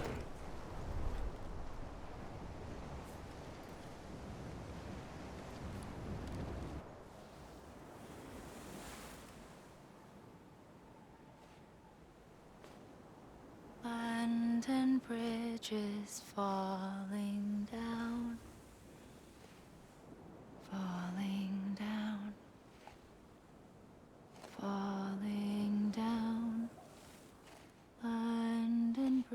ashes falling down,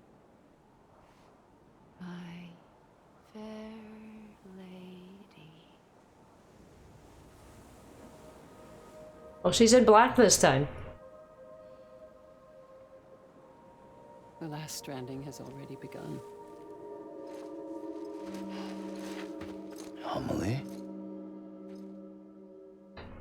You're too late. What took you so long? That's not Amelie. Voice. You still don't know who I am, do you?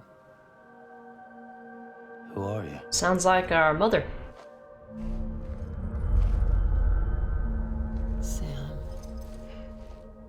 I knew you'd come back. Yes, Gore.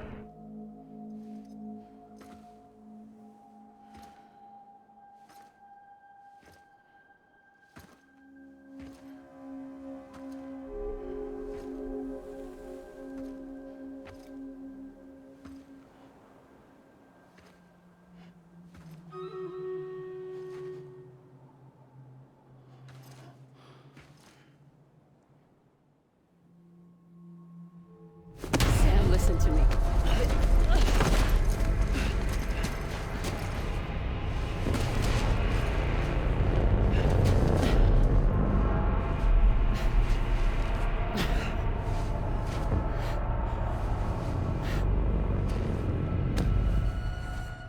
I love you, Sam.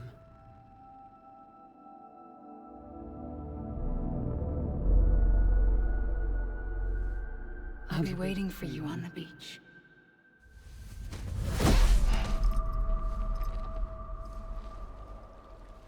I've been waiting for you, right here, ever since. You were supposed to stop me. Stop all of this. Bridget? Yes. It's me, Sam. Where's Amelie? Where she's always been? Nowhere. My daughter, Samantha America Strand, doesn't exist. Amelie doesn't exist. Not in your world. I'm sorry, Sam. I've had to wear a mask for so long. Amelie and Bridget are both a part of me. What's this supposed to mean? Quiet, and I'll tell you. There is no time for questions. Listen. Just listen.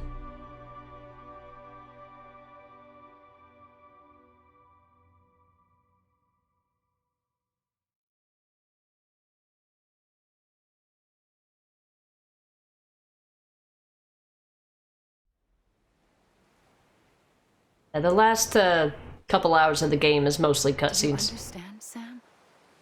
Amelie and Bridget. Those are just names. What I am is an extinction entity. So,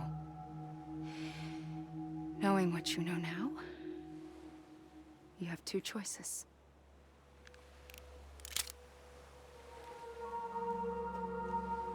Us getting shot, one of them. You wouldn't come back if it happened here, you know. You'd be straight on to the afterlife. But no. It's not one of them. Killing you would be a terrible mistake. I know that better than anyone.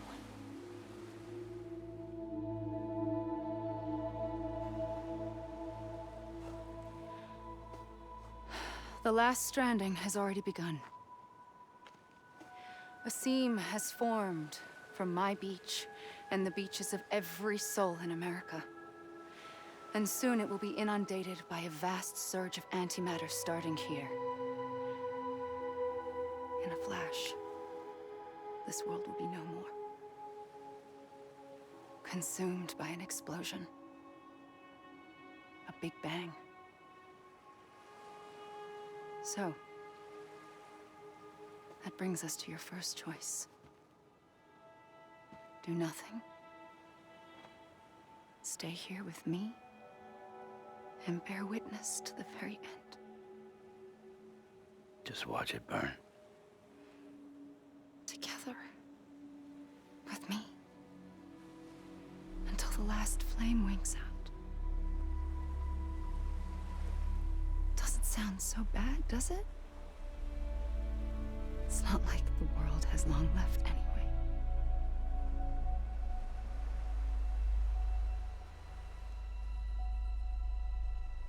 Then there's the second choice. In expanding the network, you brought people and their beaches together, integrating them into a greater whole.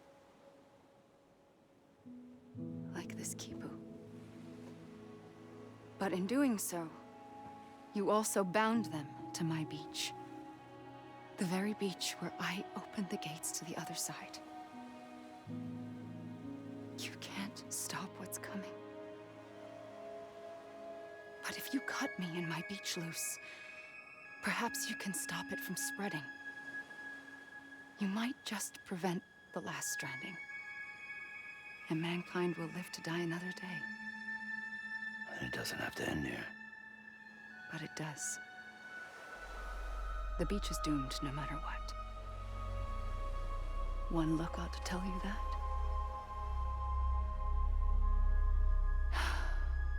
Which is why we must sever our connection.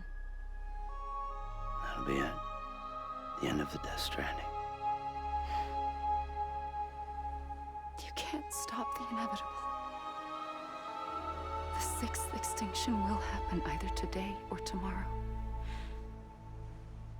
You can either end it with dignity, quick, clean, and in a flash, or you can struggle in vain, knowing full well what's waiting come the finish.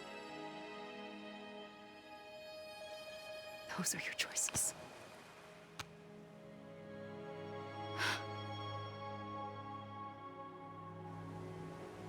You kept it all this time. Perhaps you still have a chance to stop this nightmare. You brought the world together. You have the right to decide. Pull the rope or cut the noose. But whatever you do, don't hesitate. I'm ready, Sam Strand. Make your choice. Wait. I don't know what to do. Sure you do. After everything, how could you not?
Just kidding. I'm ready, Sam Strand. Make your choice. Wait. I don't know what to do. Sure you do. After everything, how could you not?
Okay, I don't know what to do, actually. I tried shooting her, it didn't work. I'm ready, Shadow, Sam, calm down.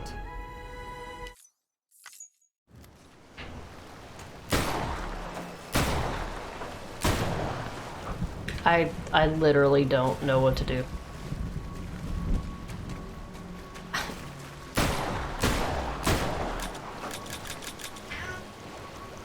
Stop! I don't know what to do. Okay. Alright, I mean, we can do that if you want to, game. Hold on, pause.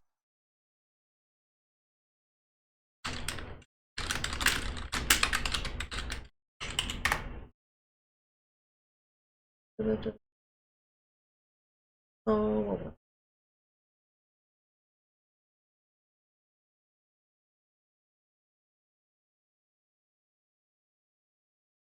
Do-do-do-do. Ba-da-ba-da. Ah, gotcha. Okay, cool. Yeah, I don't have time for this, like... There's like a, you know, a super secret message, you know. Alright, we're gonna... Oh, I can't do that. Hey, Gallon! What's up? Yeah, I've finished the game before. I don't need to be told. I was just gonna Google it. There it is. I'm here for you. Always. Hey, Gallant. Like you were for me.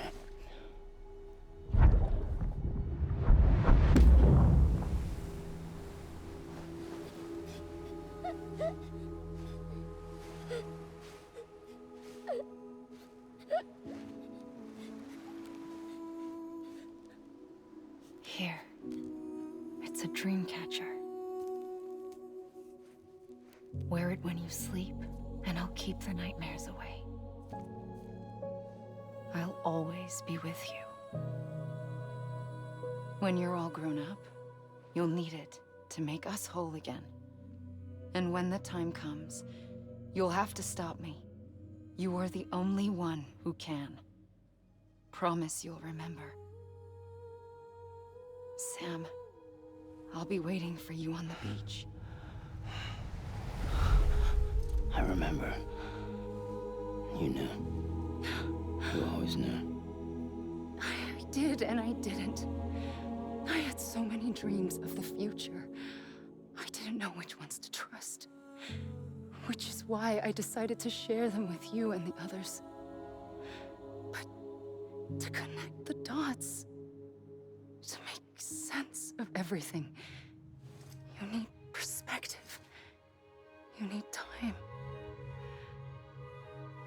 Time has no meaning to me. I am not a line. I am a single point. Which is why All I could do was just show you the choices and let you decide. Our nightmares are your dreams. You found the common thread, the strand that links them together. And you did that the only way possible. To live life one day at a time. Thank you, Sam.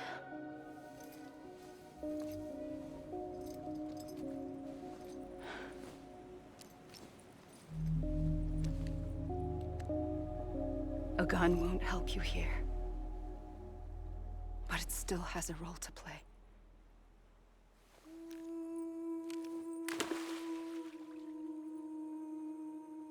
It was the bonds between people that brought the world together. And if that is what matters most to you, then I will stay here on this beach. And I will shut myself in and the rest of you out. Shut yourself in, come on. Once the last stranding starts, it can't be stopped. I can't go with you. All I can do is try to spare you the worst. Why do you have to stay on the beach? Sam, I am the beach. And I must stay here and ensure that the extinction happens. Even if it takes tens or hundreds of thousands of years. Alone? That's what an EE does. If I had just done my job, none of this would have happened. But I couldn't take it anymore. I got so tired of waiting, and I figured that no one would blame me if I just got it all over with. So, that's what I did. Sounds like hell.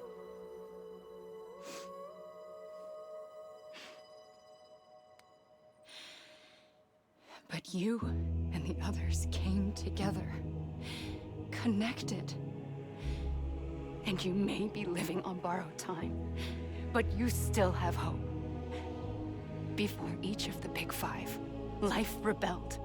They fought back, evolved in order to survive. The extinction isn't just an ending. It's an opportunity.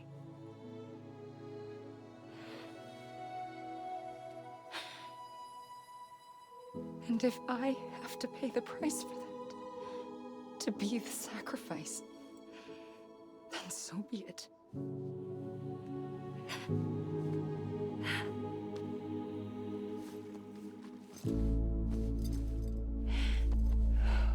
Even if we aren't together,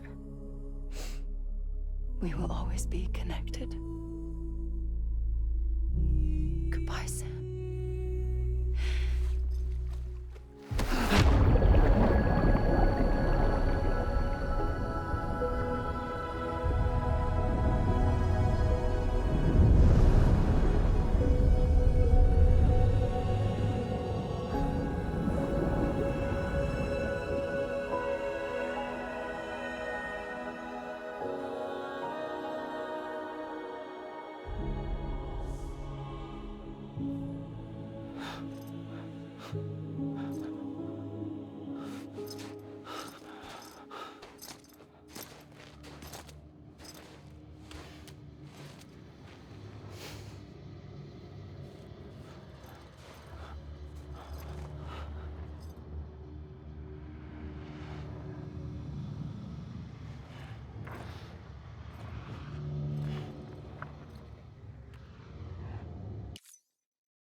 My cat goes crazy in the background. Alright, sorry guys, I just gotta run this really quick. This is a good intermission point to absorb what you just saw. Baby on a beach, yeah, baby doll in this particular case, so it looks like we've arrived on another beach. We've still got to wrap up We've got a lot of cutscenes to go, and we've still got a delivery to make. There's still plenty of stream left, guys. The ending to this game is actually super long. Alright, bonus rewards are given out. I'm gonna start the next one. Got all my hit assists. Well, nah. About no.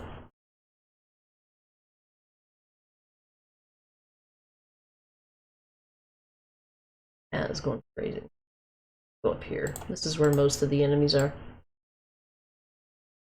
Oh, that's the rogue symbol. Oops. Don't listen to me, chat. I don't know what I'm doing. Alright. Sorry for the delay there, folks.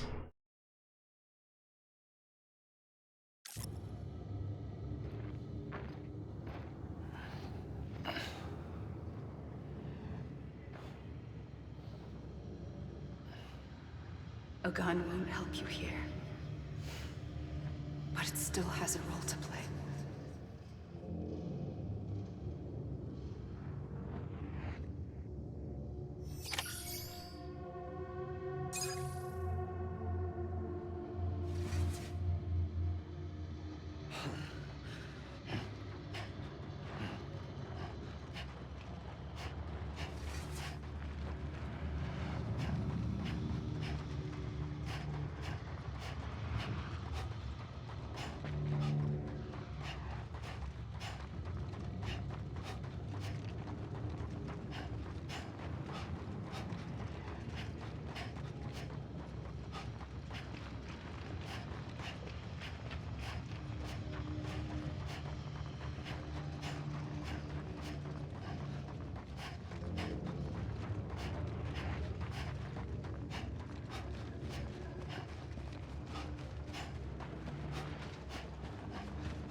Hey, Tall and Thin.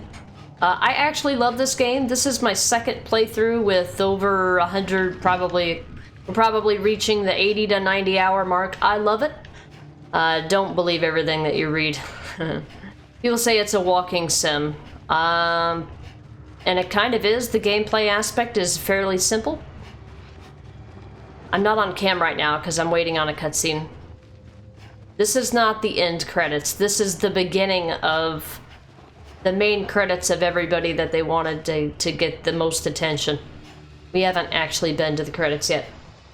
IGN gave it a 6.5. Probably, if you don't have very much of an attention span and you don't really care too much about the minutia or the actual gameplay elements, it absolutely would be boring for someone who does not appreciate it. So I could see this game is very kind of divisive.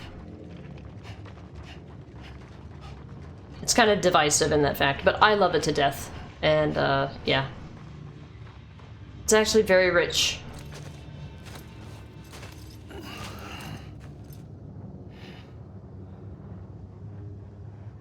Quiet, and I'll tell you. There is no time for questions. When you were young, you used to have bad dreams. You cried about them all the time. The truth is, those weren't your dreams. They were mine. For as long as I can remember, I've dreamt of the beach. Not just while sleeping, in my waking hours too. In my dreams, I watched the world end so many times. Countless past extinctions that decimated life on this planet. Again, and again, and again. At first, I didn't understand what I was seeing or why. And that wasn't the worst of it. There were other, more terrible dreams. Dreams of death and destruction. Of a massive extinction to come.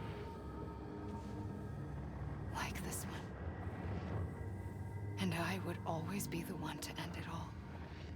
To bring about the last stranding. As I have today.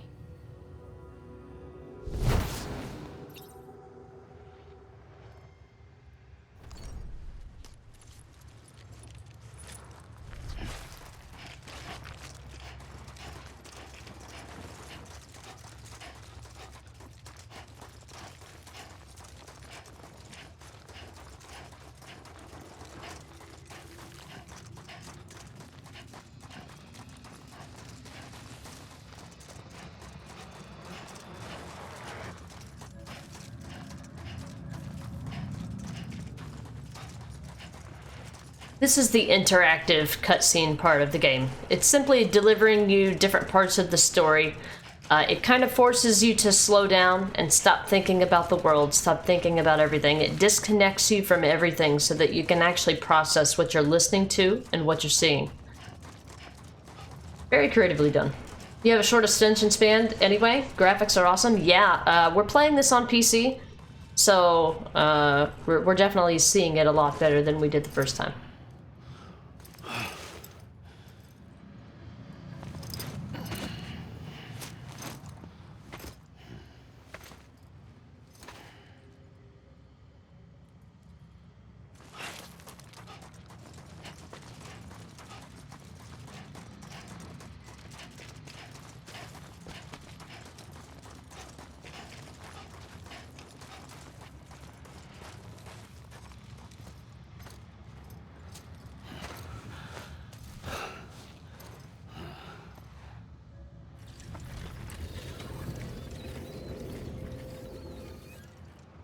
The first operation, I was only 20.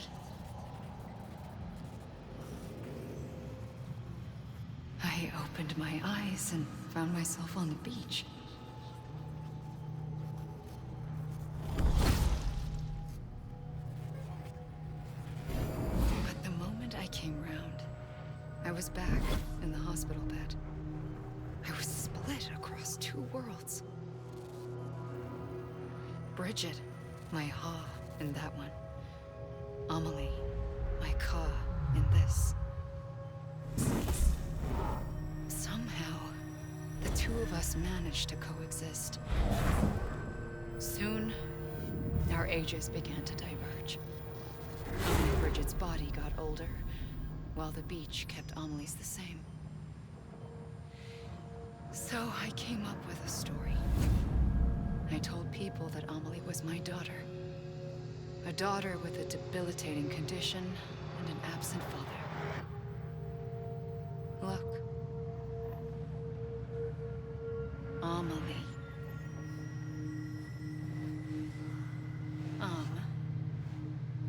Is French for soul.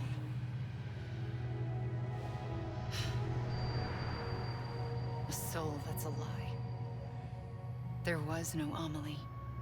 Only me and the beach. I thought it was a curse in the beginning. But later, I started thinking, maybe I can use this. I tried to find out more about the beach. Because understanding the beach had to be the key to interpreting my visions of the future.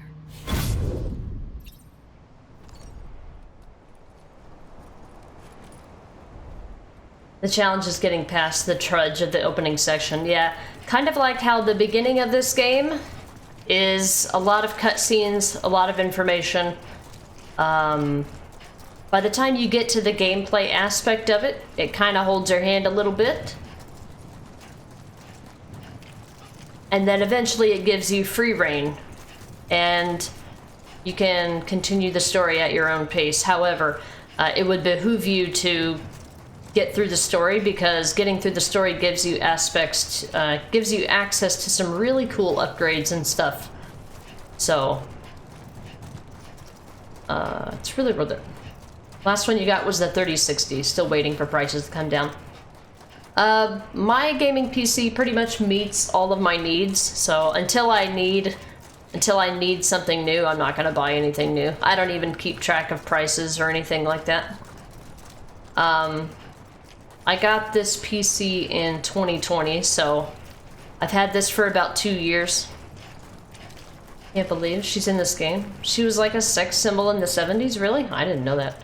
I didn't even recognize the name, but I'd never seen Bionic Woman either. So yeah, this is an interactive part. We're not done with the gameplay. There's actually a lot more cutscenes to go. And there's one more delivery that we do have to make, but the game forces you to go at its pace to be able to digest the story here. Leah Seydoux is in this as well. I don't know who that is. Hey, Siloom. Boop. How you doing? What up? Ready for another cutscene? Alright.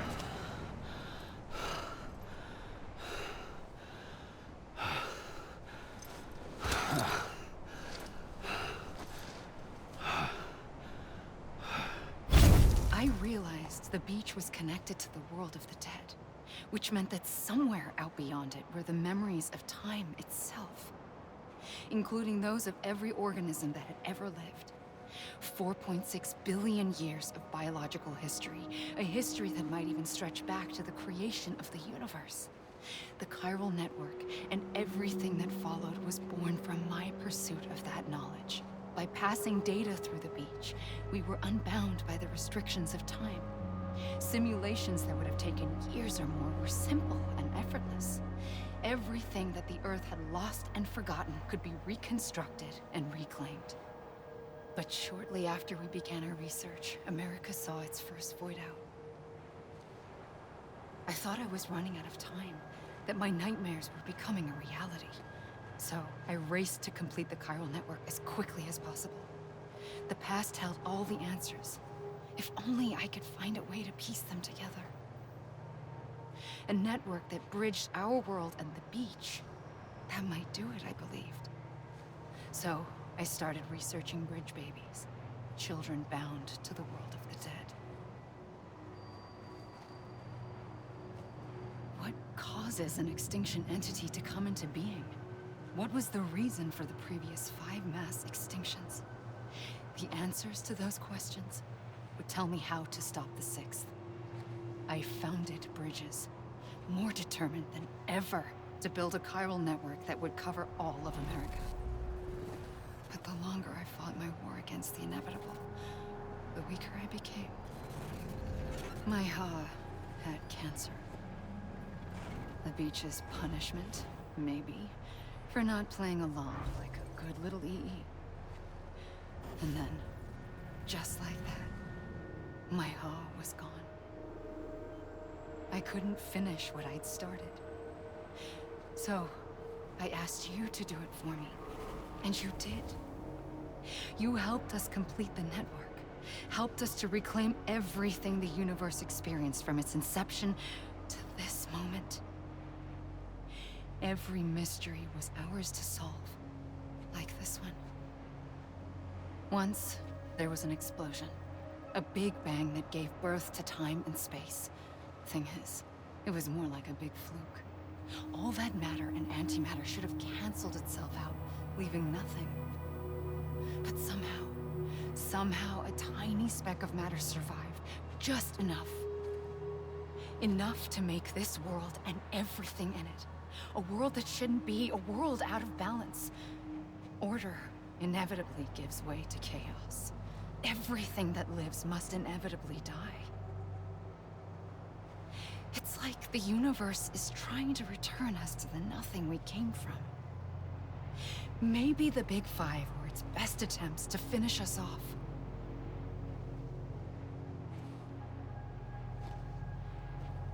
But somehow, life always managed to survive just enough. Enough to thumb its nose at the will of the cosmos. You know, I'm starting to think that extinction might be the key to overcoming total annihilation. It forces life to fight to survive, to endure, to exist. That's why the Big Five ultimately rekindled life instead of extinguishing it. From the ashes of the dead rise the living. Stronger and wiser.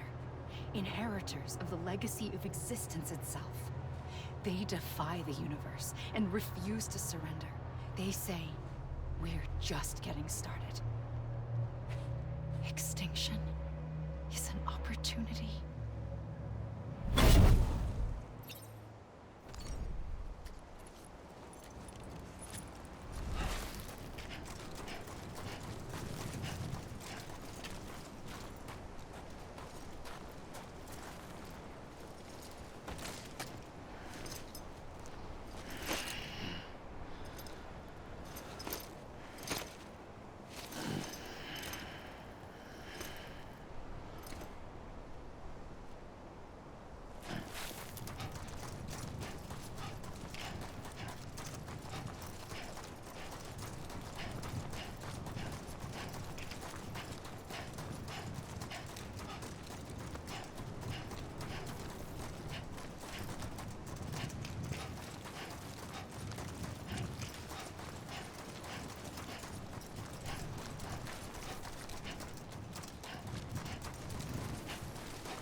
pulled the trigger twice that day. I knew at once I'd made a mistake. I found your beach and looked everywhere for you. Sam. There you are.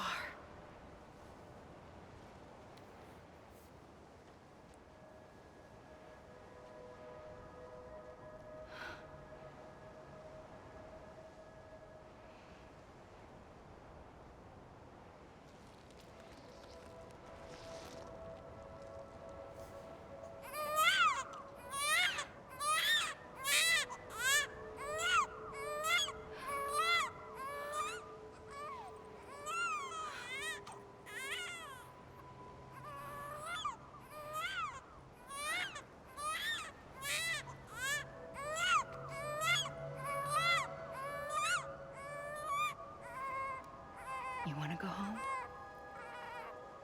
Let's go home.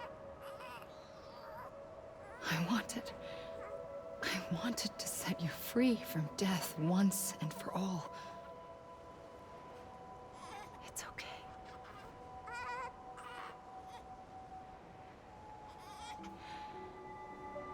I know the way.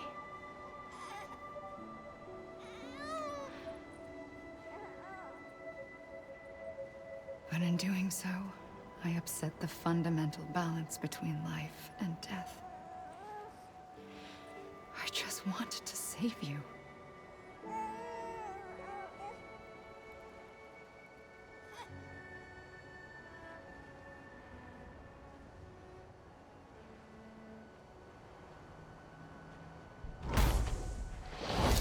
I am an extinction entity. It's my fate to lead our species to extinction. But that moment, you became part of that fate. You became a repatriate, and dooms started spreading my nightmares to others throughout the world. It was me that got you and everyone with dooms into this. Not long after, the Death Stranding occurred.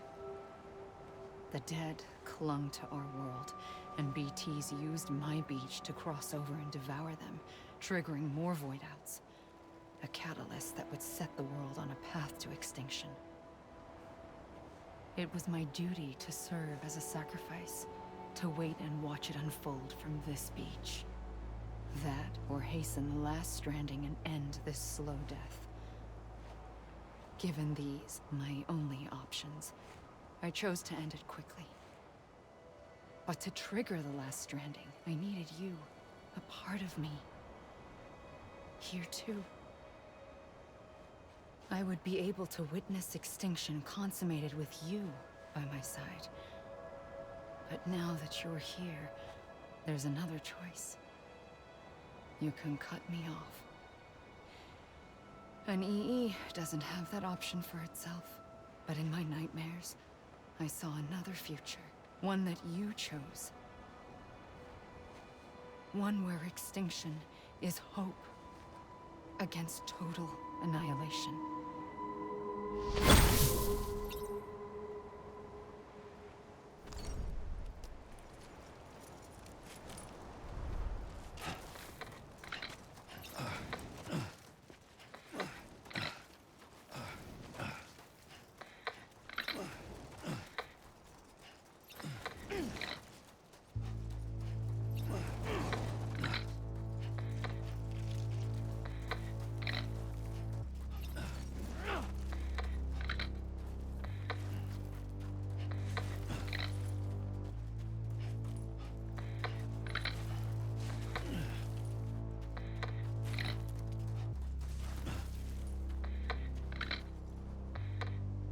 I believe these are the unskippable credits, but the story's not over, guys.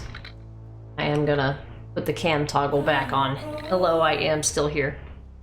It's basically an interactive explanation of why the story exists, but there's still some loose ends to tie up. We still need to figure out what's gonna happen with Die Hardman. We've got to wrap up things with Cliff Unger, and we need to wrap up things with Bibi. So there's 3 different key things that we need to see. And the credits are gonna roll here. I don't think it gives me the option to skip them. But yeah, there's more after this. Digital? Everybody was hoping this was going to be a horror game, right? After the Silent Hills thing, yeah. And Guillermo del Toro is a master of horror, so his name being tied in it, you would think, yeah, Spookfest. I think when this game came out, I don't think anybody knew Guillermo del Toro was going to be in it until it actually released. BB, best character, ready to die on that hill? Yeah, absolutely. I like Cliff, I think. He's probably my favorite. So truth be told, I didn't know anybody in this game until I played it. I mean, I had heard of basically, when this game released, I had heard of Kojima, but I really only knew him because of Silent Hills getting canceled. And I had no idea what to expect from this game. I just knew what everybody was talking about and hyping up about it. And I knew of Norman Reedus, but I'd never seen anything he was in. I don't watch TV. I haven't watched TV since probably 2010 at this point. I think that was the last time I had cable. I consume online stuff. I watch movies and I listen to music and I play video games, but I don't watch TV. You know, I knew of Norman Reedus only because of The Walking Dead, and then, you know, as I played this game for the first time back in 2019, people, you know, mentioned Kojima. They mentioned the Boondock Saints that he was in, which I've also never seen. I've never seen Norman Reedus in this game, or in anything except this game. So this is my first introduction to him. There was a trailer Guillermo del Toro was in, really? I don't remember him being, well, I only remember the like really super mysterious like announcement trailer that they had that showed, you know, basically a naked Norman Reedus on the beach, you know, and a crying baby on a beach, you know. They give you no context. There was no like spoken word or anything in the trailer. It was just complete silence, and just you were watching the trailer and you were like, what the fuck am I looking at right now? I think the intrigue or the mystery of it really is what kind of pulled me in. And while I didn't buy this game on day one,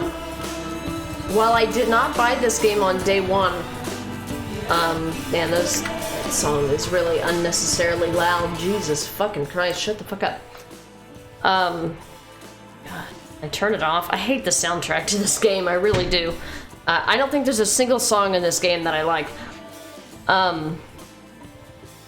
Yeah, the trailer was so weird and different, and I didn't buy the game when it came out, within like a week or two, I ended up buying it. That was a good trailer. Yeah, it really was. It really made you wonder, like, what the hell is going on here, right? Digital, yeah, that was the first one. Oh, it overlaps. Okay, I guess I only saw the one trailer then.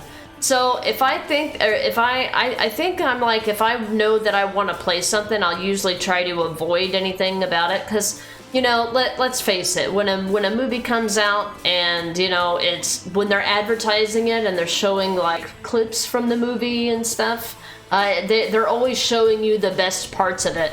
Like some movies, like the trailer is literally showing you everything that's good about it, and then when you actually watch the movie, like, you get excited to see those trailer parts and then the rest of it flops. So I try to like avoid all like spoilers for stuff like that.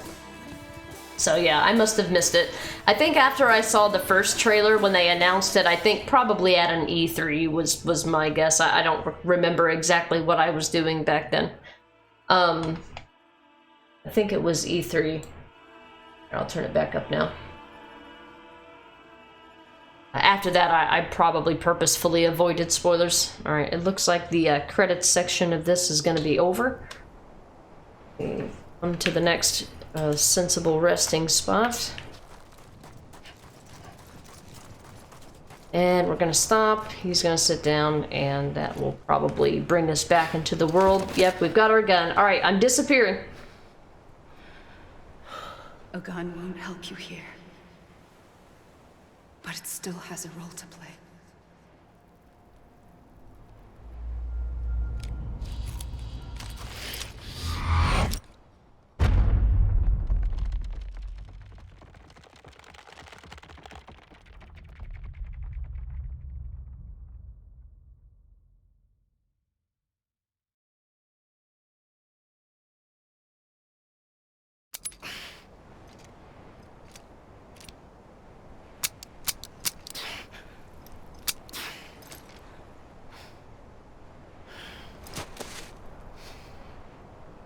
Listen, Sam. I was the one that brought you and Cliff together again. There was something I wanted you to know. You were never abandoned. And you're not alone. Don't you see, Sam? You have to live.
Don't give up. You're still connected.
Just a sec on this battle before we get the next section of story. Sog, thank you for the epic. We've got 11 people, 19 allies, 18 enemies. Let's go. Yeah, the majority of this final parts of the game is still story. We've still got it's gonna take the rest of the stream. We've still probably got another hour, if not 2 hours. But the latter, after you get past this credits part, it actually, you know, gets actually a little more interesting. So we're almost out of the woods, guys. We're almost there. Just want to get this battle done. I was gonna try to run these in the background,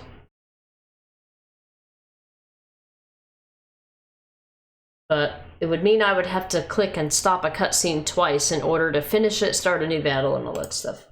All right, bonus rewards are out.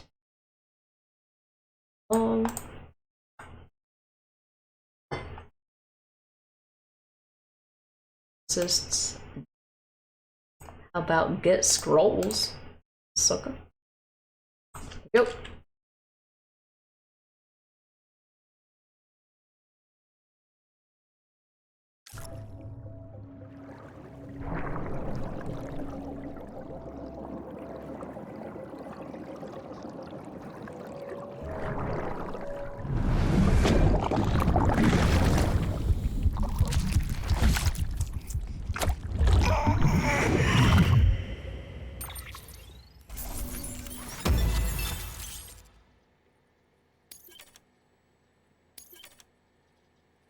New hologram data, cool.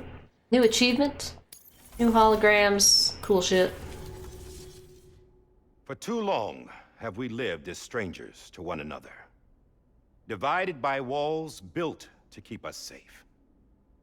But now, with the completion of the Chiral network, we may at last move forward as a people united. Today, we come together to celebrate the birth of a new nation. A new nation for a new world. The United Cities of America. I once took an oath to support and defend the Constitution of the United States. And though that proud republic may be no more, we remain. And so, as your president, I hereby swear to support and defend you, the people. Let there be no more walls between us, nor masks to hide who we are.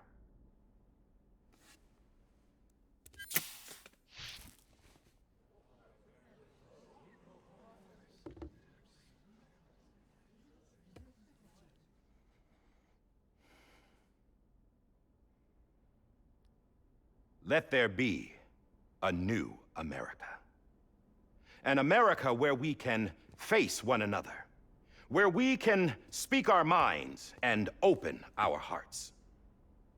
Now, the old ways die hard, but I believe, my fellow Americans, that we have the strength and the courage to rise above our past and embrace our future. The Death Stranding is a part of that past. An enduring shadow, a constant reminder of what could have been. That we stand here today is testament, not to the greatness of any one individual, but to our capacity to come together, to the bonds between us, to our collective greatness. All things must come to an end, ourselves included. But as long as we savor each moment, find joy in the promise of tomorrow, embrace hope, and reject despair, we will endure.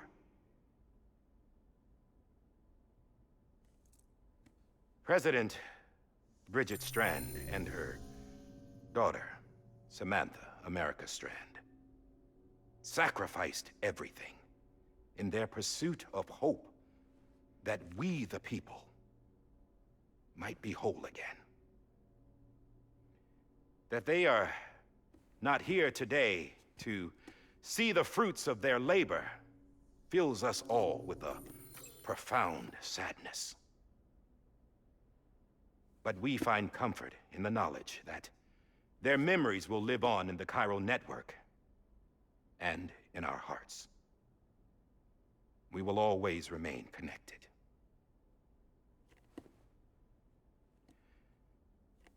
There is another hero in this story. One whose achievements seem destined to go unrecognized. America still needs that hero. That person without whom we would not be here. Now, the name is unimportant, but you know who I mean. And for that unsung hero, I have a message. It was you who brought us together. You who made us whole again. And while you and I will eventually pass on, we will be... Going somewhere, Sam? Tired of being the unsung hero? No, I'm done is all. She's gone. Come on, wait. There's something I need to tell you. Huh. This doesn't bother you anymore? Well, that's great. Now, wouldn't you like to know how we brought you back from the beach? We were going to use the doll, but didn't have one handy, which is when I remembered something else. Not what I think it is. Yes. What could be more connected to Amelie's beach than President Strand's umbilical cord? Hartman thought that's why she left it with me in the first place. Unfortunately... It didn't work. Yeah, she'd already cut her beach loose. It was just gone. We didn't know if that meant she dragged you into the great beyond or sent you to some other beach. We were really racking our brains. Hartman and Mama split up and started searching every beach you might feasibly have washed up on. We looked for a month with absolutely nothing to show for it.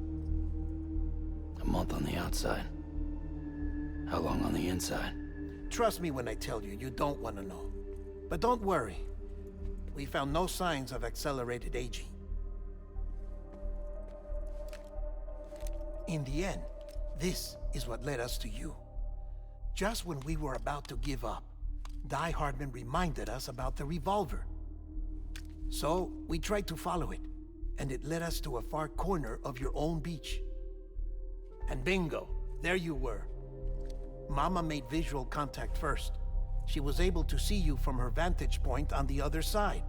She informed Lockna via their connection, and Hartman confirmed your location during his subsequent NDE. The plan was for Fragile to, in essence, slingshot Lou and me to your position so we could rescue you. But it's not so easy to send multiple individuals to another person's beach for an extended period of time.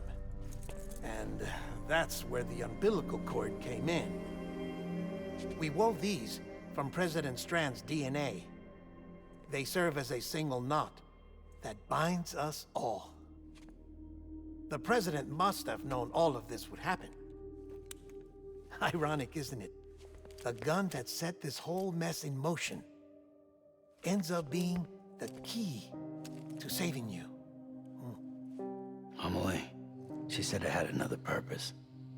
Not a weapon, but a lifeline. A stick that became a rope. I suppose that's one way of putting it. Oh, Sam. You have no idea how long I've been waiting to give you a hug. Got something else to tell you. Top secret. It's about Cliff. BB's mother's name was Lisa Bridges, Cliff's common-law wife. Lisa Bridges? Now, Cliff was killed by a man identified in the records only as John. Former U.S. Special Forces. Quite good at it by all accounts. Later appointed as an aide to the president, who used him for most of her wet work. The records go on to state that he vanished after Cliff's death. A warrant was put out, but he was later found dead. Turned out some people die harder than others, though. Dear John donned a mask and reappeared with a new identity. But you can't fool the chiral network. We restored the old records, and Mama hid them deep in the archives. You're the only one, besides us, with access privileges. Take a look if you're so inclined. But don't say I didn't warn you. The President's got some dirty, dirty laundry.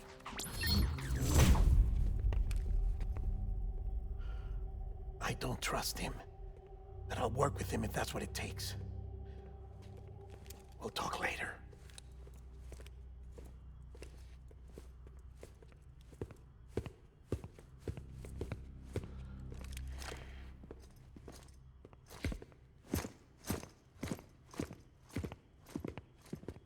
Sam.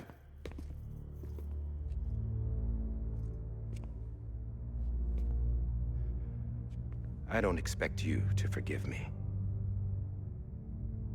But would you hear me out? I killed Captain Clifford Unger. I would tell you I did it for America. For love of country. But I didn't. I did it for her. Because I loved her with all my heart. She was everything to me. Everything. Now, I'm not trying to make excuses. I just want you to know that not a day's gone by when I haven't thought about it. Time didn't help. Or the mask. Please, let me finish.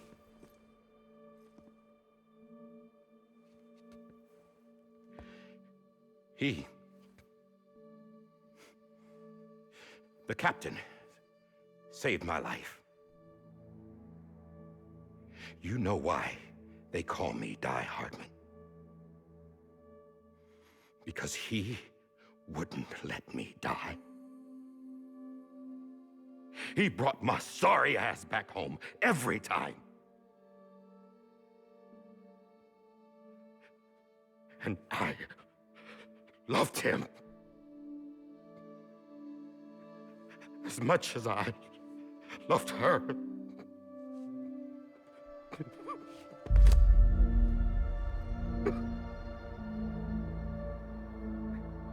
And when he stared me down, that ghost,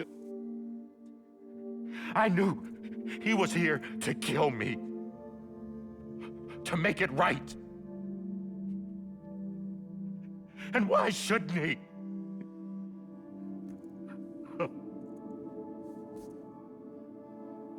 Why didn't he?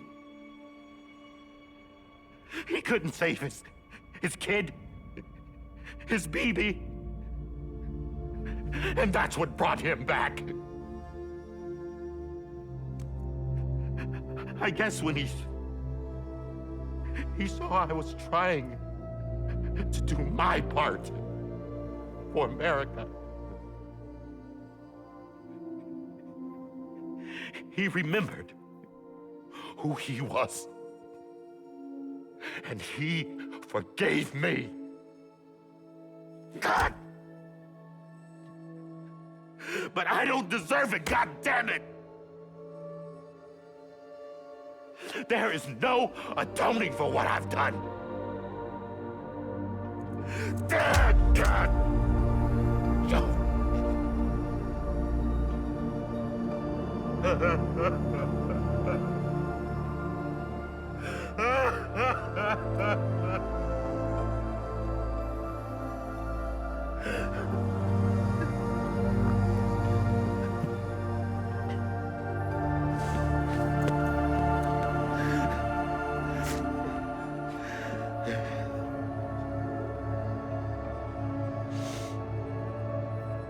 But maybe this is the next best thing.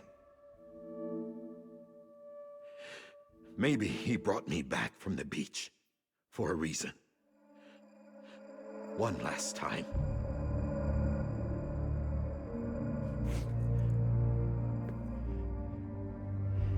He wanted me to do this.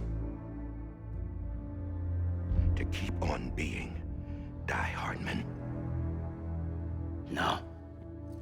He didn't. Nobody wants a president who acts like they're immortal. And if you're not scared of death, how can you value life? And life is pretty fucking fragile right now. And yeah, the old ways die hard. But that's what's gonna have to happen if we're gonna come together and build a better America. That gun won't help you here. That's her words, not mine.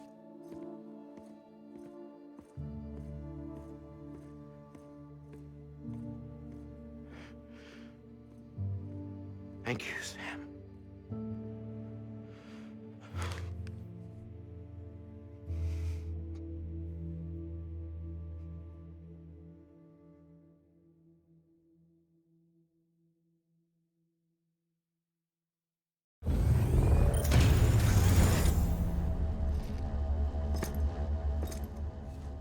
Hey, Sam. Been waiting for you. Lou? Dead? Poor thing was never truly alive. Not in this world, at least. The decommissioning order finally came through. Can't risk necrosis. The body can't stay here. I thought you might want to take care of it. You could try taking Lou out of the pod just to see what happens. But that would be in direct contravention of an executive order. And there are laws about that kind of thing, now that we're a nation. I just couldn't bring myself to do it.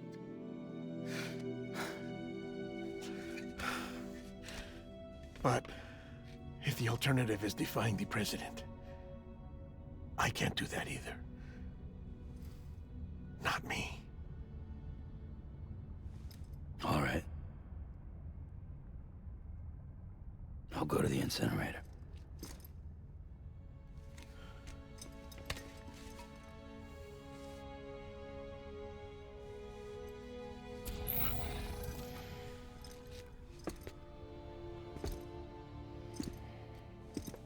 Before you leave, I'd like to check something quickly. I just took your cufflinks offline. In that state, there'd be nothing to stop you from removing them. If you did, the UCA wouldn't know where you were or how to find you. You'd be invisible.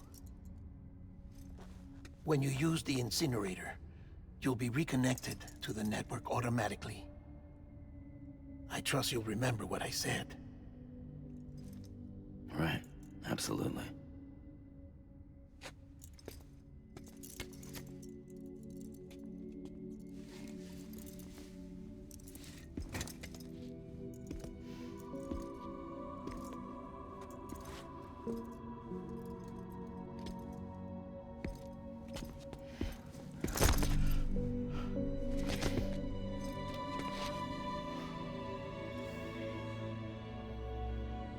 Thanks for everything.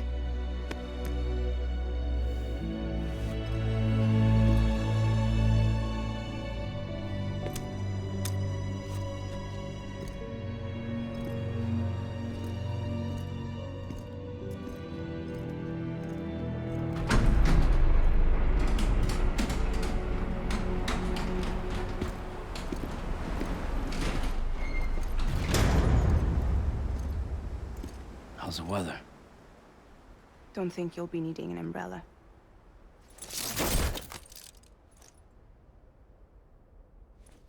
I decided to follow my father's dream after all. Don't worry. I won't get mixed up with any terrorists this time. UCA's got my back. We're the first private delivery company to get the official approval. Sounds like you're moving up in the world. Congratulations. Thanks. Wait. There's something I have to tell you. I didn't shoot Higgs. Couldn't pull the trigger. So I let him choose. Death or eternal solitude on the beach. Fair enough. You never did like breaking things. That's right. I find and fix what's broken. And reconnect. I'm fragile. But not that fragile. Wanna come work for me? Could use a man like you. The world's still broken. Same as before. What isn't? But we're still here. We're still chugging along. Not everyone. Not me. Come on.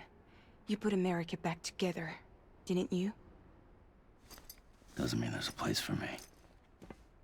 I've got no ties to anyone or anything. I might as well be dead.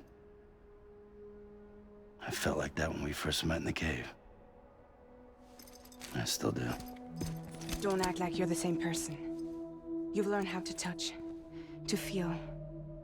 You've connected with people. With us. Everything I touch, I lose.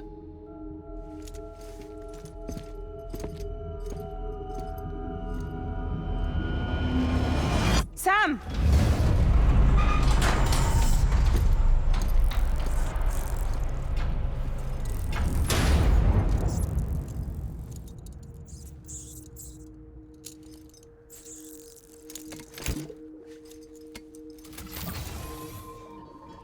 Come on, Lou.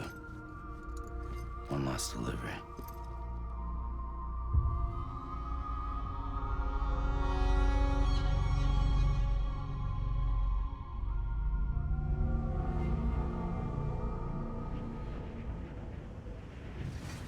It's time to go, ladies. Welcome back from the cutscene apocalypse. I said we had one last delivery to make, and this is it.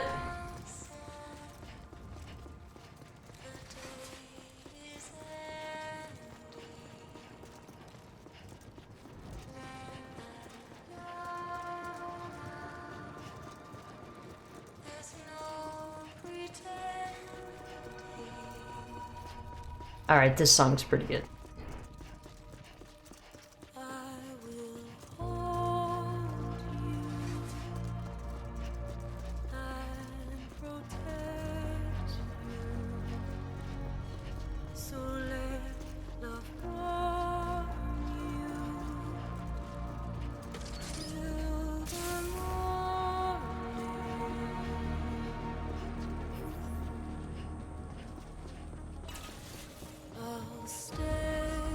I haven't been to this incinerator since the first delivery to the incinerator. I've never went that way.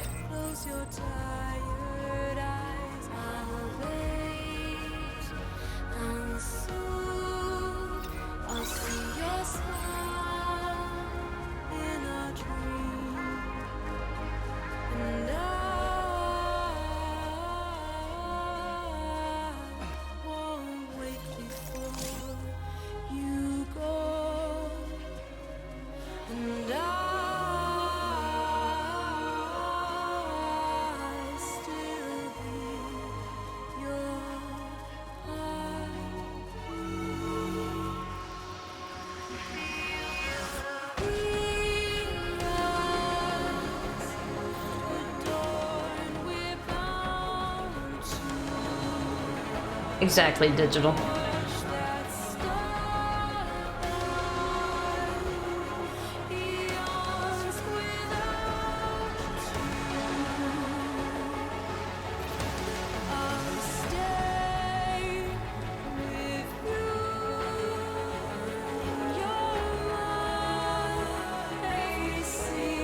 Hey, avocados. Welcome in. Yeah, that was, we interrupted the cutscene at 1 o'clock to run the Stream Raiders battle. And, it's 1:24. The next battle's almost ready. So by the time that we get to the, incinerator... by the time that we get to the incinerator, I will run the battle manually before we start the next cutscene. It's not a super long cutscene, but we've got 2 more story aspects to wrap up, tie up loose ends for.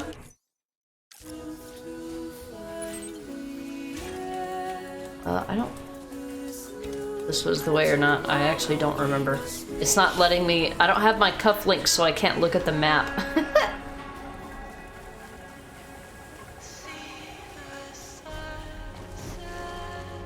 At least we don't have to worry about upsetting BB. Yeah, we've got 2 things to wrap up. We've got to wrap up our stuff here with BB, and we need to wrap up stuff with BB, and we need to sorry about that. That was unexpected. We need to clean up the loose end with Cliff Unger, and then there's one final cutscene.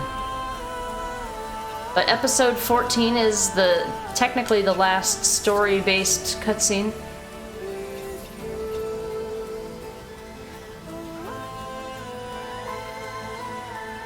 The story-based chapter, anyway. There is a chapter 15, but this game allows you to continue to play the game after it's over by reverting you to a previous point in time. But you don't lose access to anything, so... This entire time, like the last 2 hours of stuff that we've done, all of our inventory did not matter, so.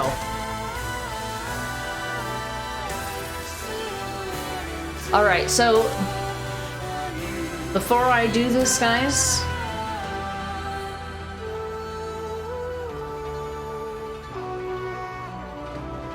I'm gonna start this early.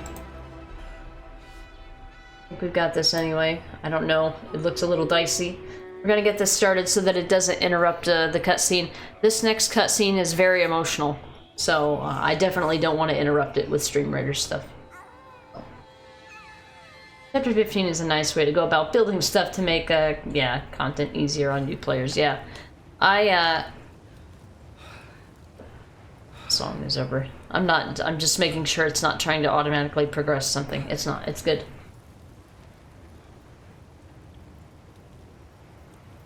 Yeah, exactly. I prefer that, actually. Horizon Zero Dawn does that also. Alright, we did not win that one. I don't think another 5 minutes would have made a difference.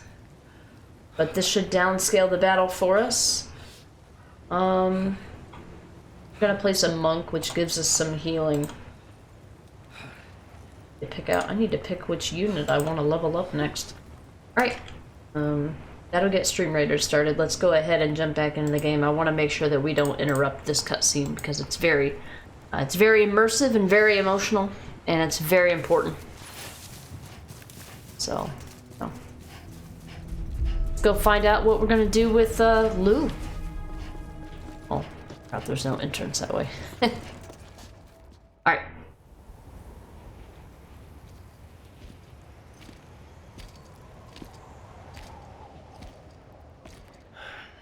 Alright. I guess we're here. You still with me, Lou? Poor thing was never truly alive. Not in this world, at least. Well, thanks for everything. This child's special. One of a kind. A BB candidate? Either that, or a sacrifice.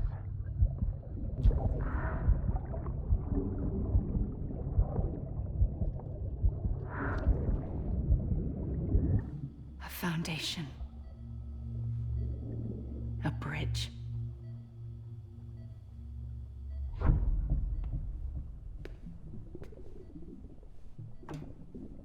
Brought you an astronaut.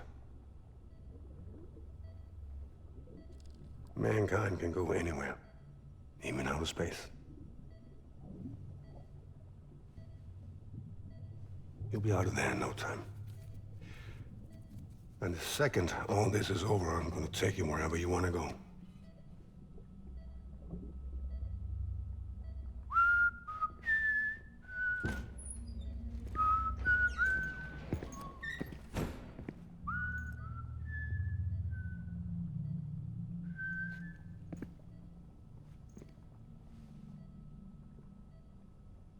Can I help you?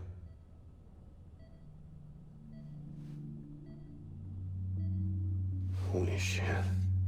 John, is that you? Captain, what are you doing here? My wife's checked in. They don't want a repeat of last year. The Void Out in Manhattan.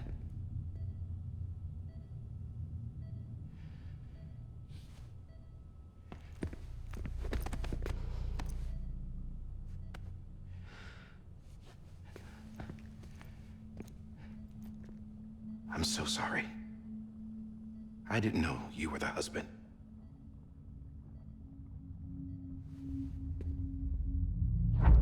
This isn't what we agreed on. You said you'd do everything in your power to save BB.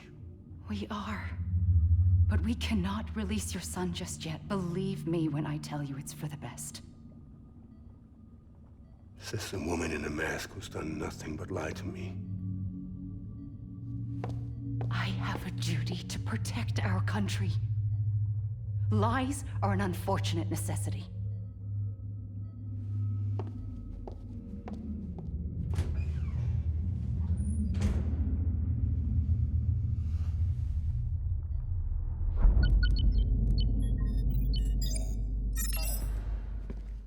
The President gave me the highest level access privileges.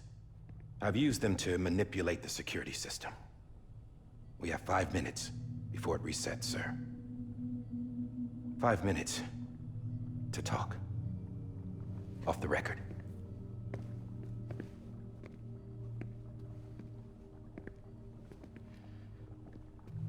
Take BB and get out of this place.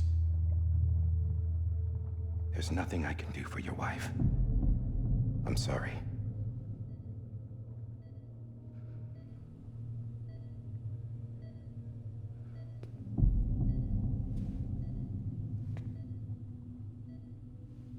You were my commanding officer, but I swore an oath to the President to protect her and the country at all costs. Now, if she orders me to do something, I have to do it. I have to. But I served under you first. And your family doesn't deserve this. Any of this. Why are you helping me? If they catch you. Because you saved my life, sir. Again and again. When the brass sent us into the jaws of hell, it was you that brought us home. Back then, I thought I was invincible. I thought I was some kind of action hero. But I'm not the hero. You are, sir. You're the reason I'm still alive. And it's past time I paid that debt.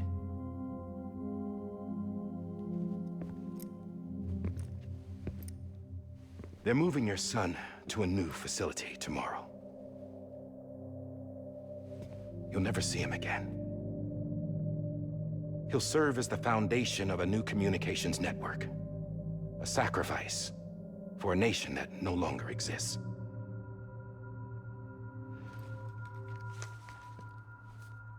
I wrote down everything you need to know. It was the only way to keep it off the system. Burn it when you're done.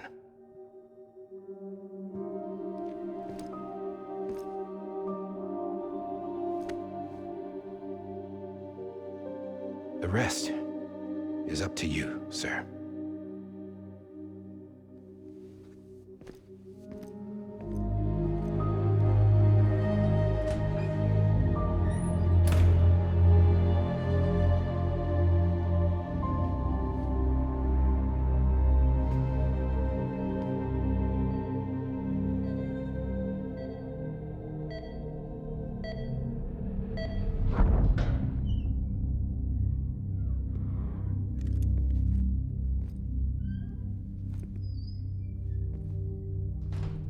I believe this belongs to you, sir. Now, I can't terminate your wife's life support from inside her room. System won't allow it. So, this is the only other option.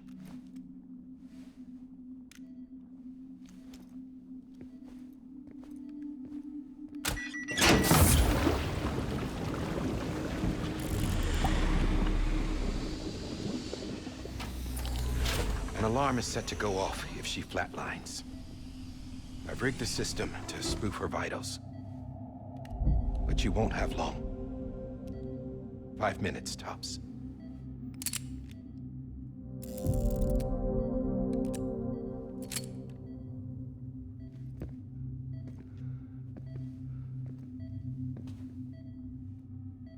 Don't hesitate, sir.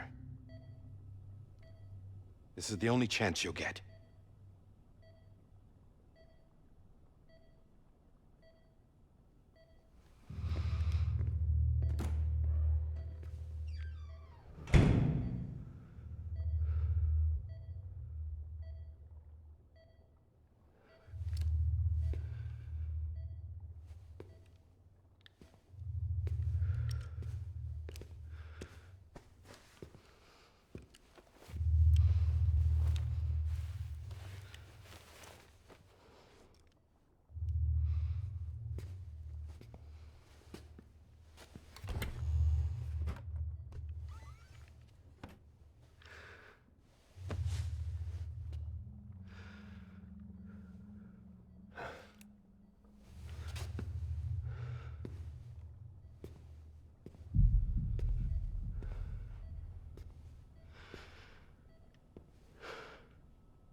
Lisa.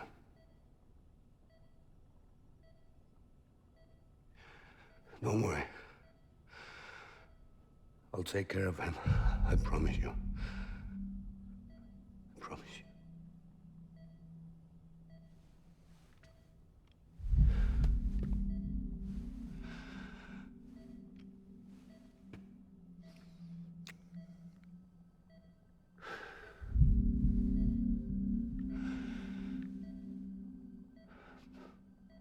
My animal, Lisa. I'm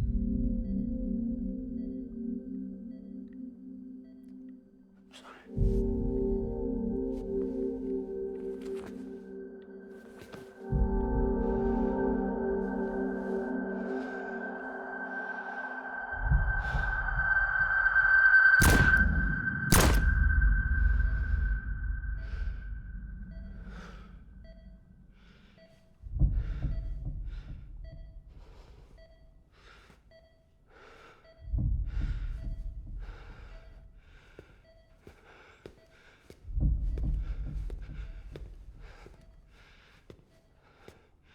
Bibi?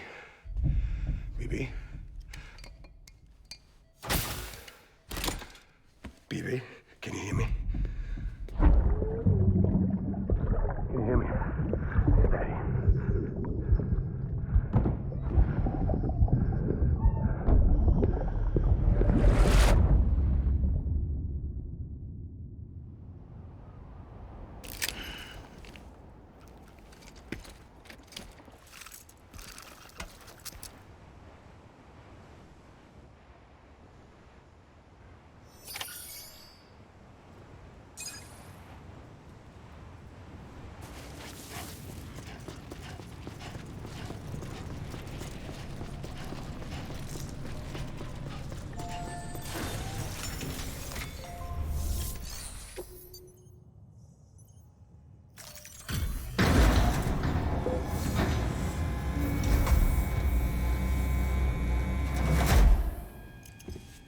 I just took your cufflinks offline. In that state, there'd be nothing to stop you from removing them. If you did, the UCA wouldn't know where you were or how to find you. You'd be invisible. When you use the incinerator, you'll be reconnected to the network automatically. You could try taking Lou out of the pod just to see what happens. But that would be in direct contravention of an executive order.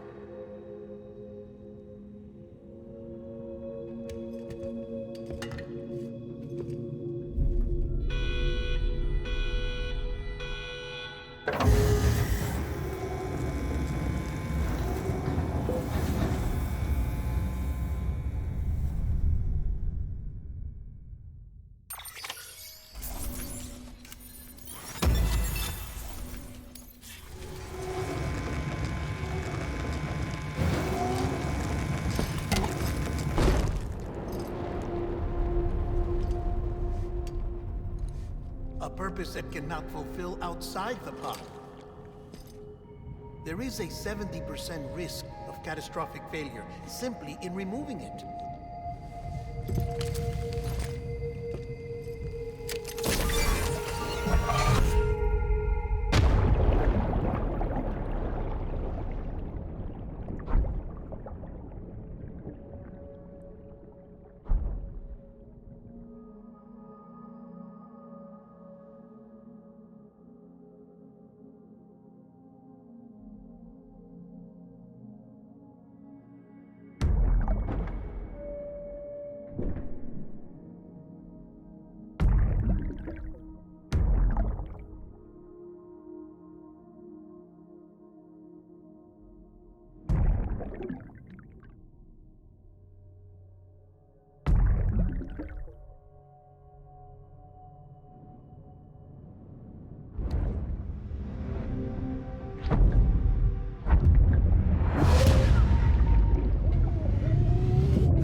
face! Hey, put it down! Drop it! Put it down! Back off. Back off! Get up! Don't do it! I'll handle this.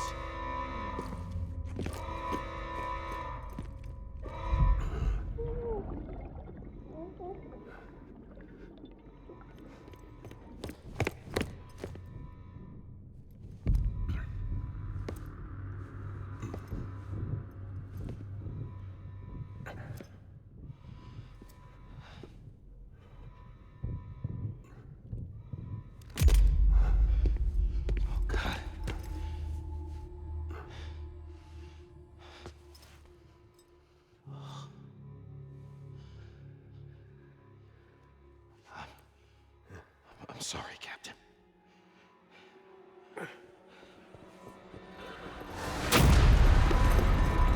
Don't! You got it! You two! Stay there! And hold your fire!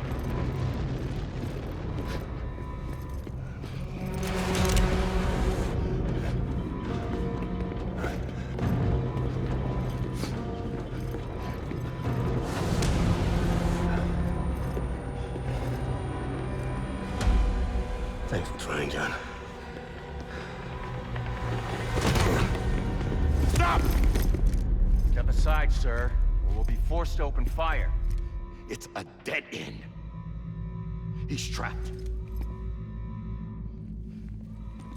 Security will take it from here.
In here!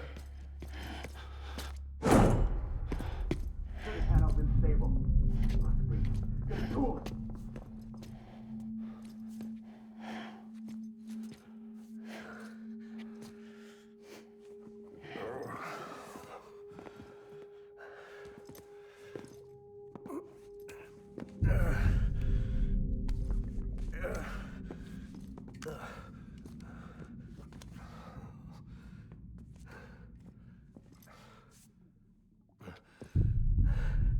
I'm sorry, Lisa.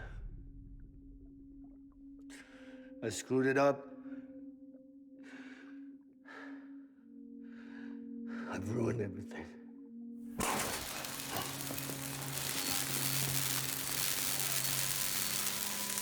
This room is off limits. No one goes in. But he's in there, sir. I saw him. You saw him wrong. Now check the other way. Go! Yes, sir. No. Open it up. He's inside. Move, dumbass!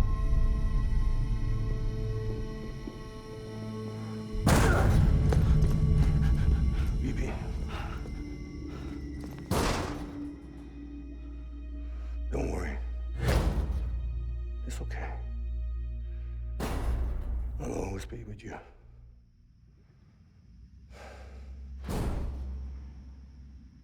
See the sunset.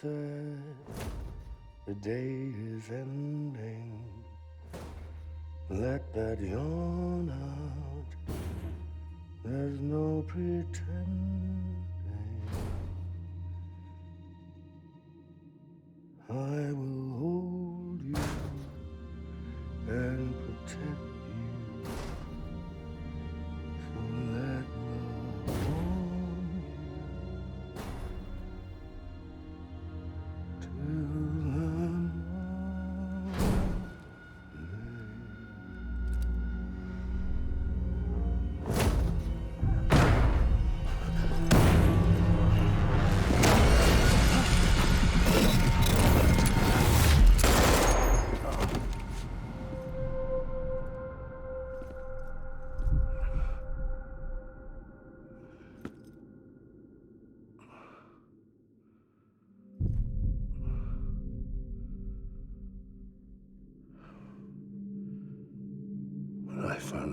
was gonna be a father.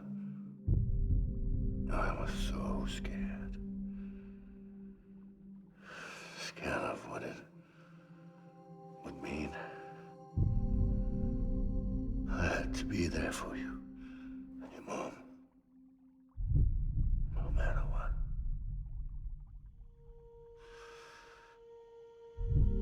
I couldn't just go off and get myself killed anymore. Couldn't leave you all alone. I couldn't. Get off of him! Now! I had it all wrong. All wrong. Being a father didn't make me scared. It made me brave.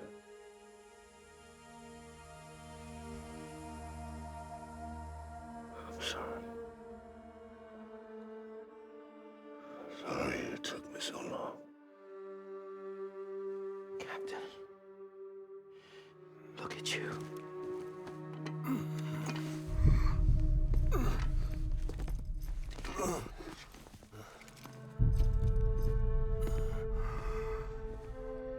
Don't make the same mistake. Be yourself. Be free. Oh my God.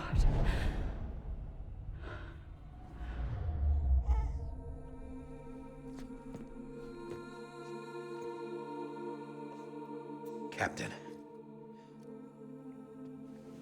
I need you to hand it over. Shoot him, John. Let it go. Please. Shoot him! I gave you an order. Shoot him! You told me your name was Sam Porter.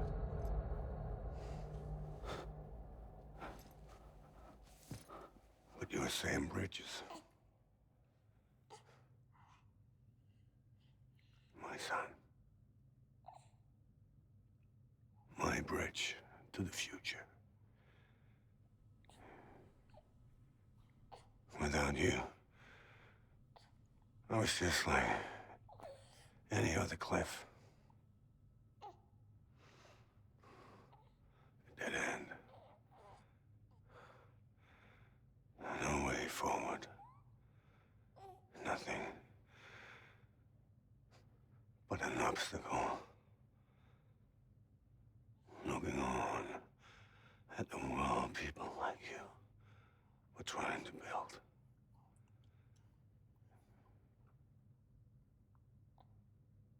Dividing people was the only thing I was ever good at.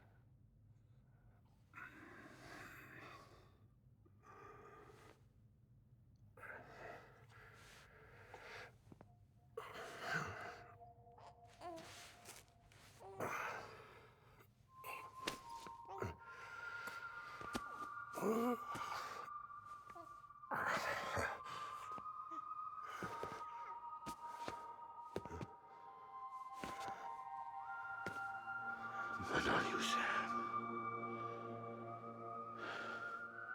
You bring people together. You're their bridge to the future. And mine. Come on, Sam. Stand up.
Not BB2.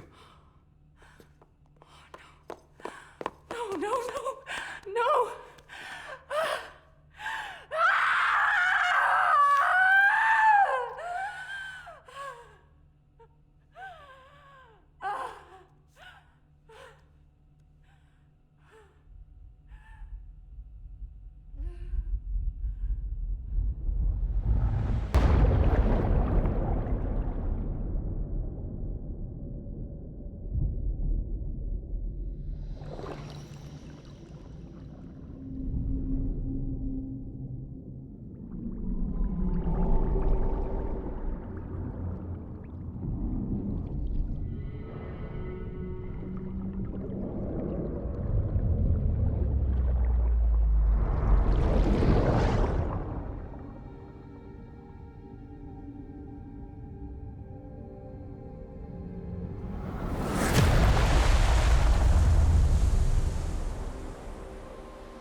Sam.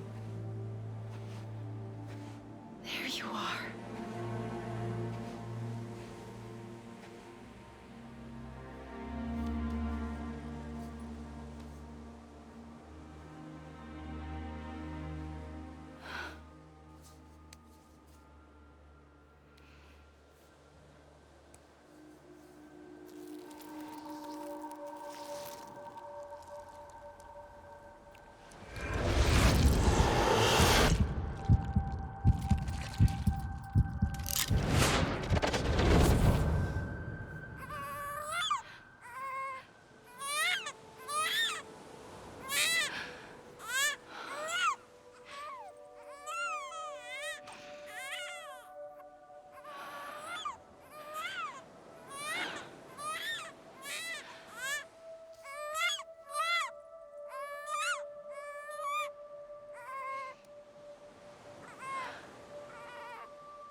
You want to go home?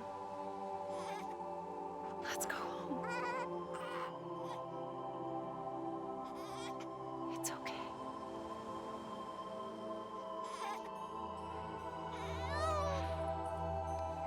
I know the way.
now that his connection to the other side has been severed.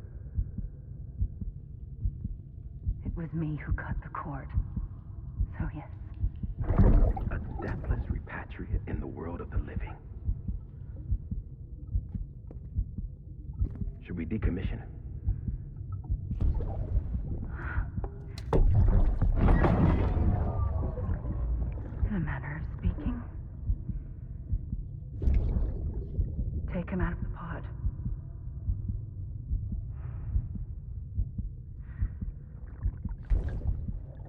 raise him as my own.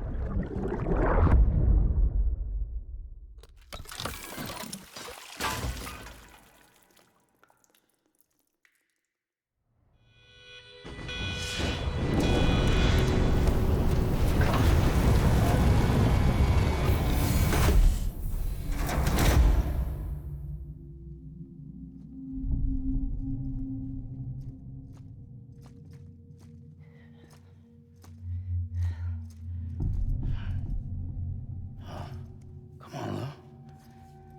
Wake up. Come on, Lou, wake up.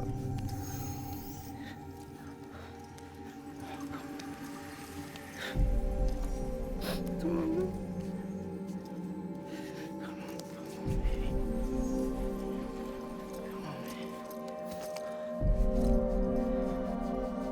Come on, Lou, wake up. Wake up. Come on. Wake up!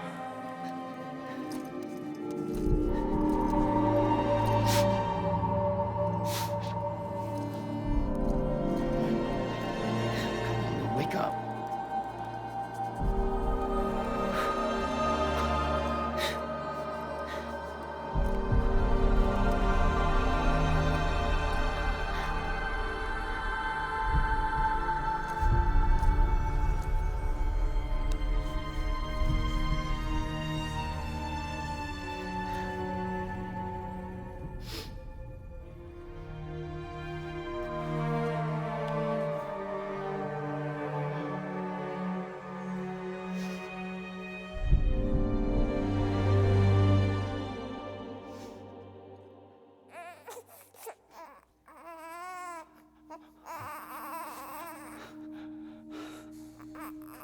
Lou.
Every time we touch it shows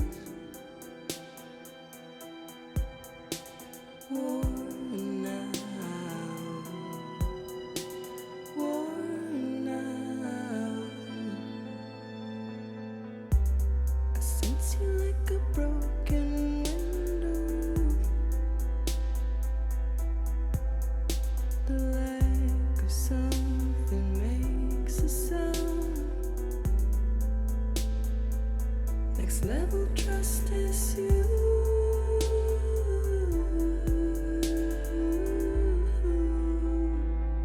Next level trust is you.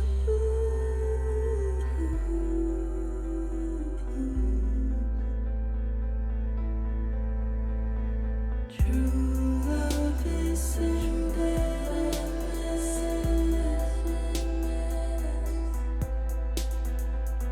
Welcome back, everyone. After that 30 bajillion minute cutscene, that's the best part of the game. Let me get this battle started while credits are rolling. Sorry for the delay, folks. A very, very powerful 30 minutes. Whew. Woo! Yeah, digital. There were a couple parts where I could, you know, independently move my character, but yes. And this is the second, but what about second credits? We already saw some of the credits roll earlier. And then after you continue, there's second credits. These are the second and final credits. Icky, welcome in. It's practically basically the end of the game there, so I wanted to make sure I did not interrupt it for VOD purposes. Icky, I hope you're doing well. Welcome in. Sorry to hear about the burn from work. Burn with hot water. Ooh. Not terrible, but could potentially be up to a 2nd degree burn. Ooh. Hi. Did you go get it looked at or anything, or are you just using home remedies?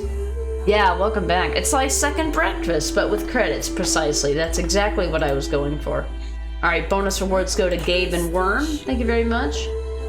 I have a scroll chest here.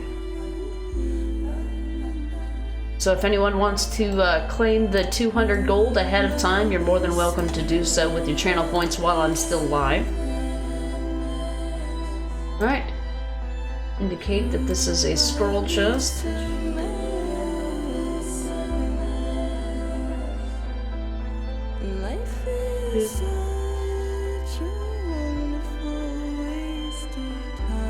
We got some music to listen to while we're battling here. Alright. So yeah, if anyone wants to call dibs on that, let me look and see what we've got. It is 2 o'clock. We'll definitely do 2. If not, we'll do 3 more battles after this. Indicate here. 3 battles.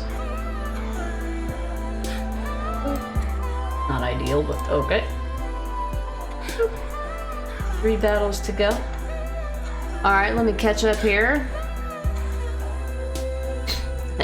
Fiend. Yes, it is the end. Hey, Lucifer, what's up? Came in right at the end here. Icky, using home remedies, basically. Yeah, can't afford doctor visit. Yeah. Welcome to America, am I right? Yeah, I was talking to someone recently about, what was it? We were joking about how, like, kids fake being sick so that they don't have to go to school. And, you know, a method for parents to try is to,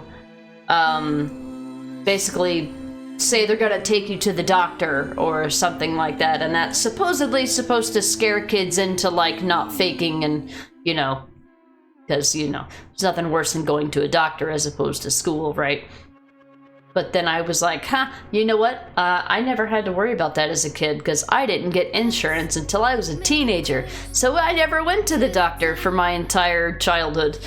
Didn't have to worry about us going to the doctor. We couldn't afford it. Sucker. Now look who's, you know, trying to get the kid to the doctor and then take him to school instead. Well, I don't know about that.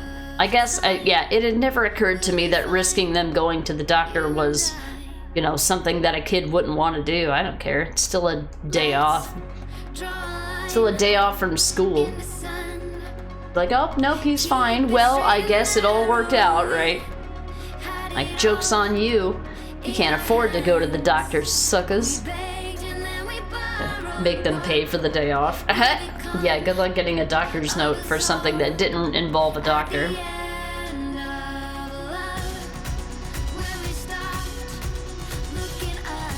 Yeah. So this game has unskippable cutscenes.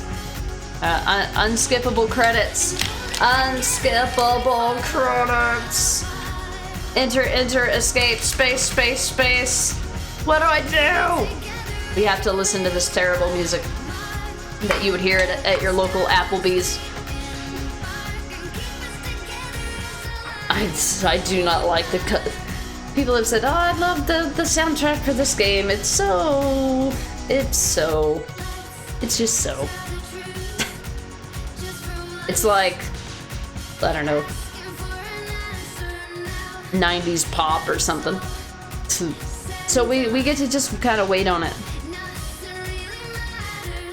I guess we could do a dance party. You want to do a dance party in the chat? I guess we could dance until the credits are over. So, well, I might as well use the credits as my outro here. So we don't have time to do anything else on the stream today, okay? I'm gonna call it after this, so if anyone who's here for Death Stranding, thank you for being here. I do appreciate it. You're not gonna miss anything. If you gotta take off, just want you to know. I don't think there's anything else. So basically, after you finish the game, you're allowed to go back into the world and clean up any side stuff. There's nothing missable in this game. There's no missable achievements or anything. You can go back and clean up any achievements or upgrade all the connections for all the preppers and stuff. So that's cool, I guess. Imagine, you know, being able to skip credits though, you know, that would be super cool. I don't know if there's actually anything after this. I don't remember. I don't think there's anything else. I think it just kind of throws you back into the world. It throws you to a time before all this stuff happened so that you can, you know, clean it up. So, yesterday's stream and today's stream was nothing but story. I started yesterday's stream, starting the end game in chapter 9, and we made it to chapter 14 in 2 days. There you go, Electro. That's the attitude. That's it. Hey, here's the songs, by the way. Hideo Kojima picked out the artist for this game.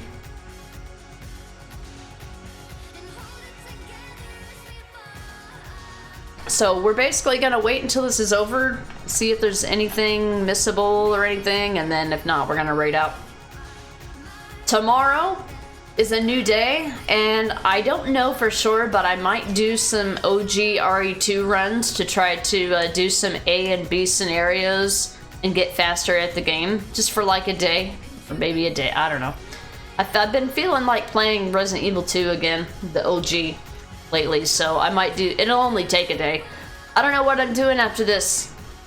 I'm gonna pick what I want to play on a whim, on the day. So I don't have anything actually planned right now.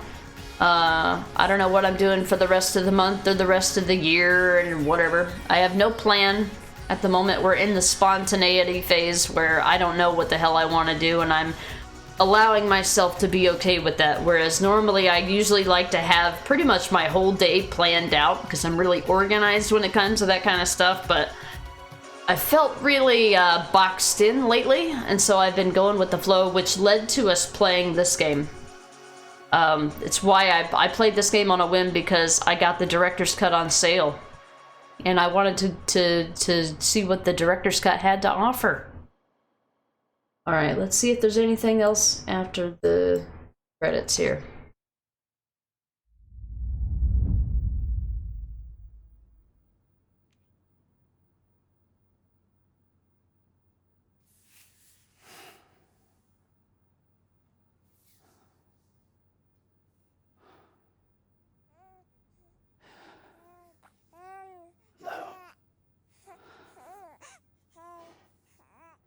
Louise.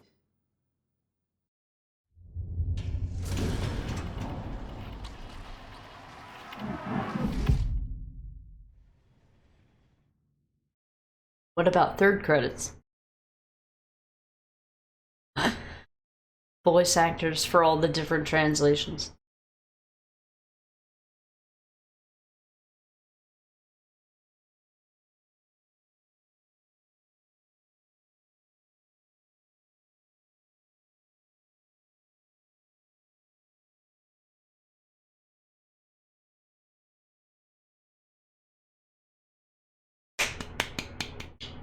What about third credits? All the Greek names are written in Greek. Polish voice actors. Spanish voice actors.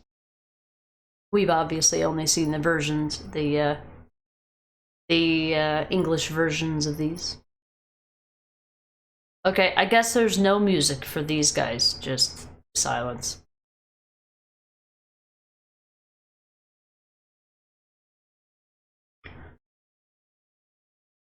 Uh-huh. Okay, cool. So this is basically details about my entire playthrough, but you can obviously go back and do more and more and more. So apparently I have fallen 4 times in the game.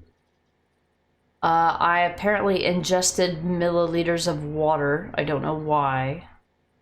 I wore out 3 pairs of shoes. We played on easy, by the way. I ate 31 cryptobiotes. I rested for 45 hours. You know, 10 of those hours were trying to get an order to appear, so that was fun. I've fabricated only 49 out of 108 possible things that you can craft in this game. There's an achievement for that, by the way. Distance traveled, orders completed, blah, blah, blah, bot orders. My bots completed more standard orders than I did. Pieces of lost cargo picked up and delivered. Yeah. Delivery completed with an evaluate. Oh, premium delivery. Yeah, I didn't try. I only tried a couple of the premium deliveries because it was really early on. So there's an achievement for getting deliveries with these different grades, and it depends on the difficulty of the game.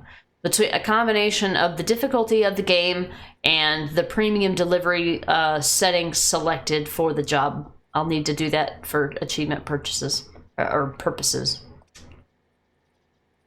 Listen to me. What else? We got 400 likes from BB. We've maxed out the connection level. I maxed out 15 total connections, but again, you can always go back and increase these. An achievement. Thanks for everything. Wonderful. I now have new sounds, new songs from the crappy soundtrack. Yeah. Sound data. We do have new things to read. We now have Memories of Cliff. Oh, that's new. I wonder if that's new with the director's cut. Got a patch. I love BB. Nice.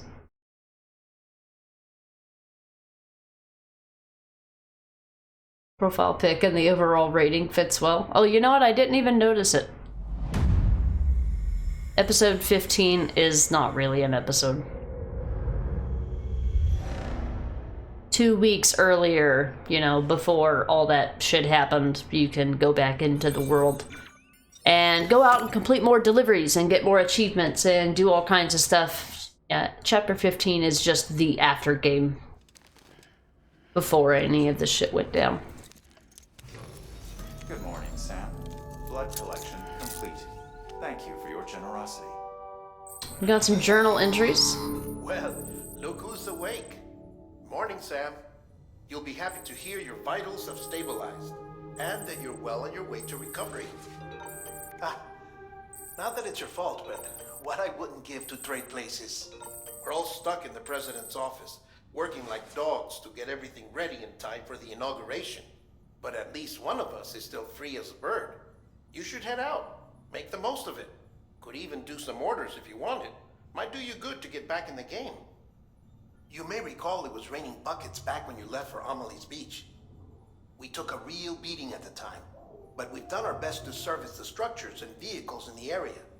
So you know, any cargo that was stored in your private locker at a damaged facility should have been transferred to your private locker here at this distro center. Anyway, busy or not, we'll still be on the end of the line if you need us.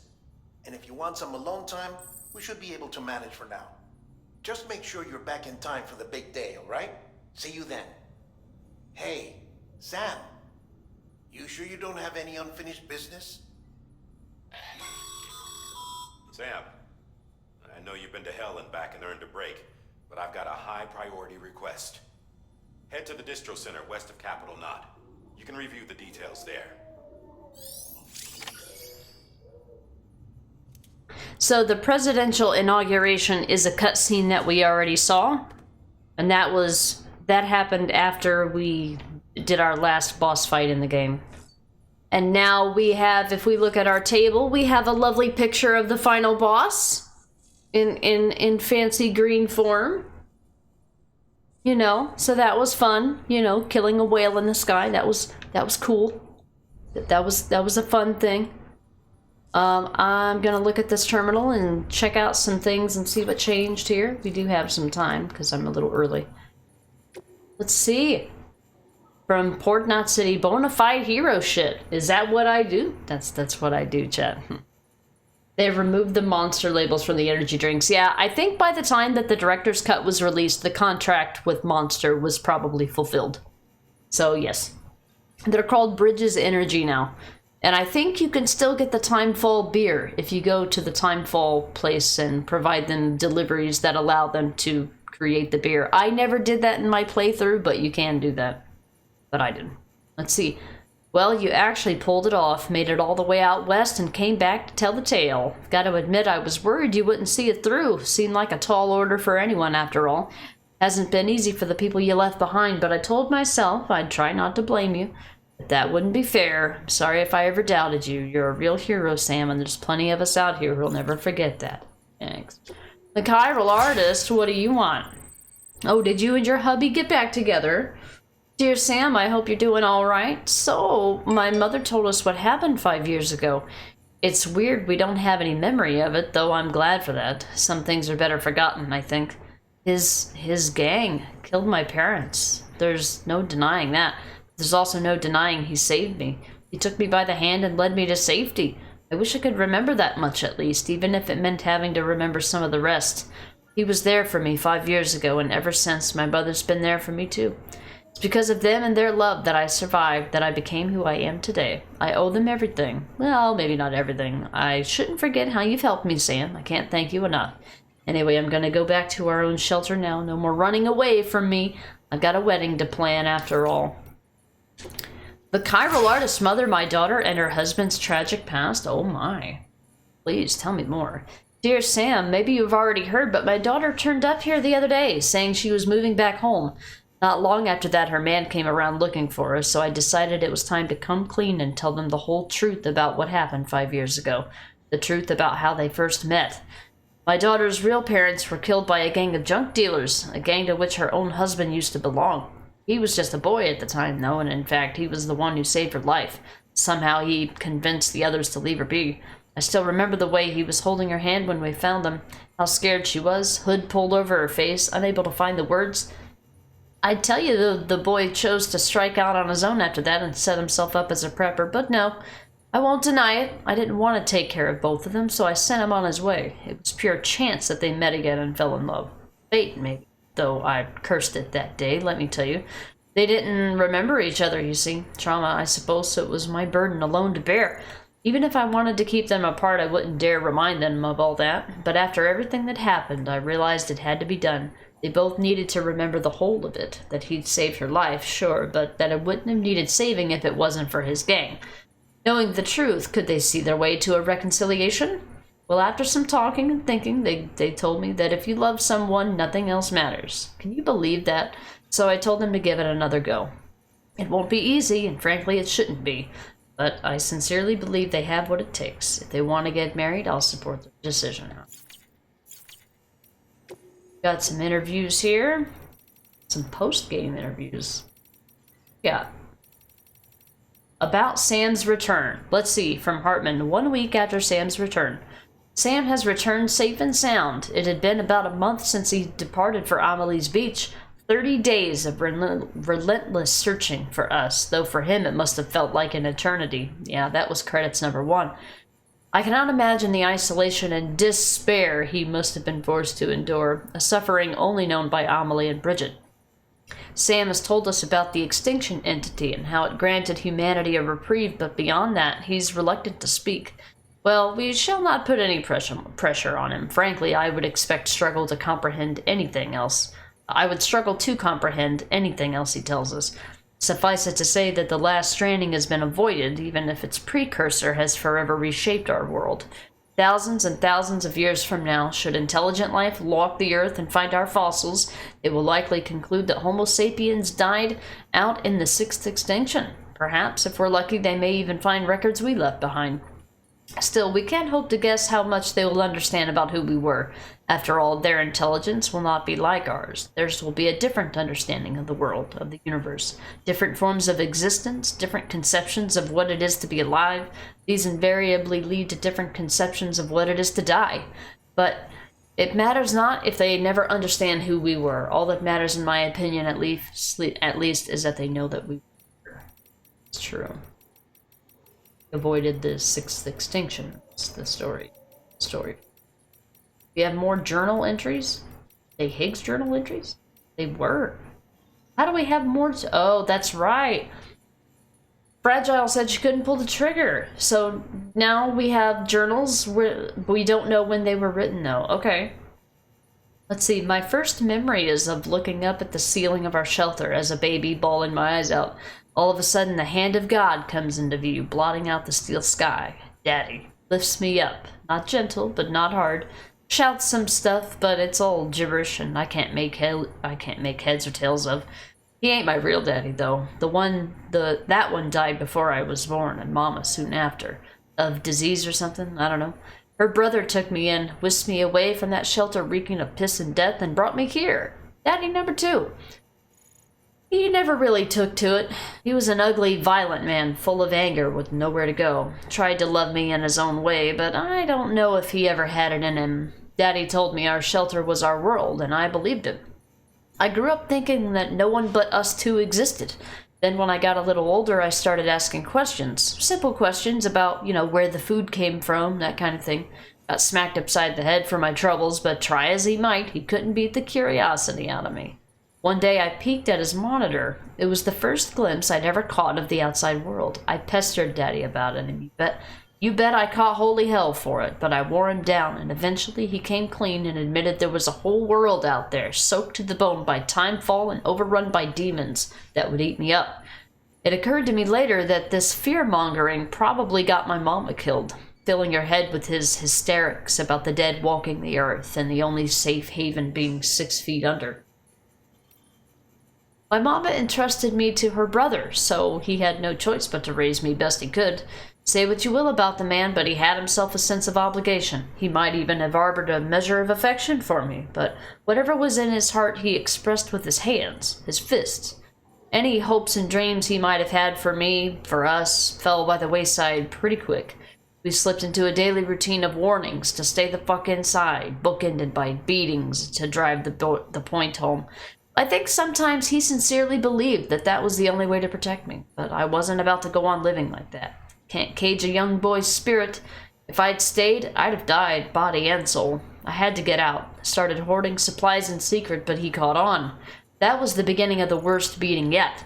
He was grabbing anything and everything within reach that could be used as a weapon, tearing our shelter apart, smashing furniture, all the while wailing like a wounded animal, tears streaming down his face. Pinned me down, tears and spit flying in my face as he blubbered on about me not understanding his pain. His fucking pain. His hands around my neck, darkness creeping in from the corners. His fucking pain. His pain. The kitchen knife in my hands and his neck. His hands. His fucking hands. They grow weak and he just deflates like a balloon all over me. I roll him off and I look into his glossy eyes, filled with his fucking pain and our steel sky. I didn't know how to feel after. I spent the night next to him, my mind a blank canvas. In the back of it, a nagging voice saying I had to dispose of it. Daddy hadn't told me much, but he had told me about how bodies go necro, pop BTs and all that. Made for a good bedtime story. So I knew what would happen if I let him lie. Death would come into our home and turn it into a crater. His stink was starting to fill up the room. I had to deal with him, had to get him out, get him as far away as possible. So I got my arms under his and dragged him out into the new world with a new sky. Bigger, emptier. Bare rock dotted with bushes all around, mountains, fucking mountains off in the distance, chiral clouds hugging the peaks. My knees started getting wobbly and the world began to spin, but I knew the clock was ticking. Eyes down, gotta deal with Daddy. I'd been moving at a steady clip when I saw it. Chiralium coming off of Daddy, little motes of shimmering light. I was out of time. I laid him down in the dirt, but before I let go, I had a vision. My hand, still resting on his body, disappeared, vaporized into a fine mist. Poof! And then I felt another presence, a BT, coming slow but sure, like it had been walking since the beginning of time. Daddy's keeper. That was the first one I sensed, but it wasn't the last. For a long while after, I remained awakened to their presence, a sixth sense, Daddy's parting gift to me. Over time, it'd fade, but I knew how I got it, and I knew how to get it back. All I needed was another body, and I got really good at making them. Death for life, theirs for mine, a fair exchange. That is the sadness that is the sadness that is Higgs's life. Why he turned into a big bad meanie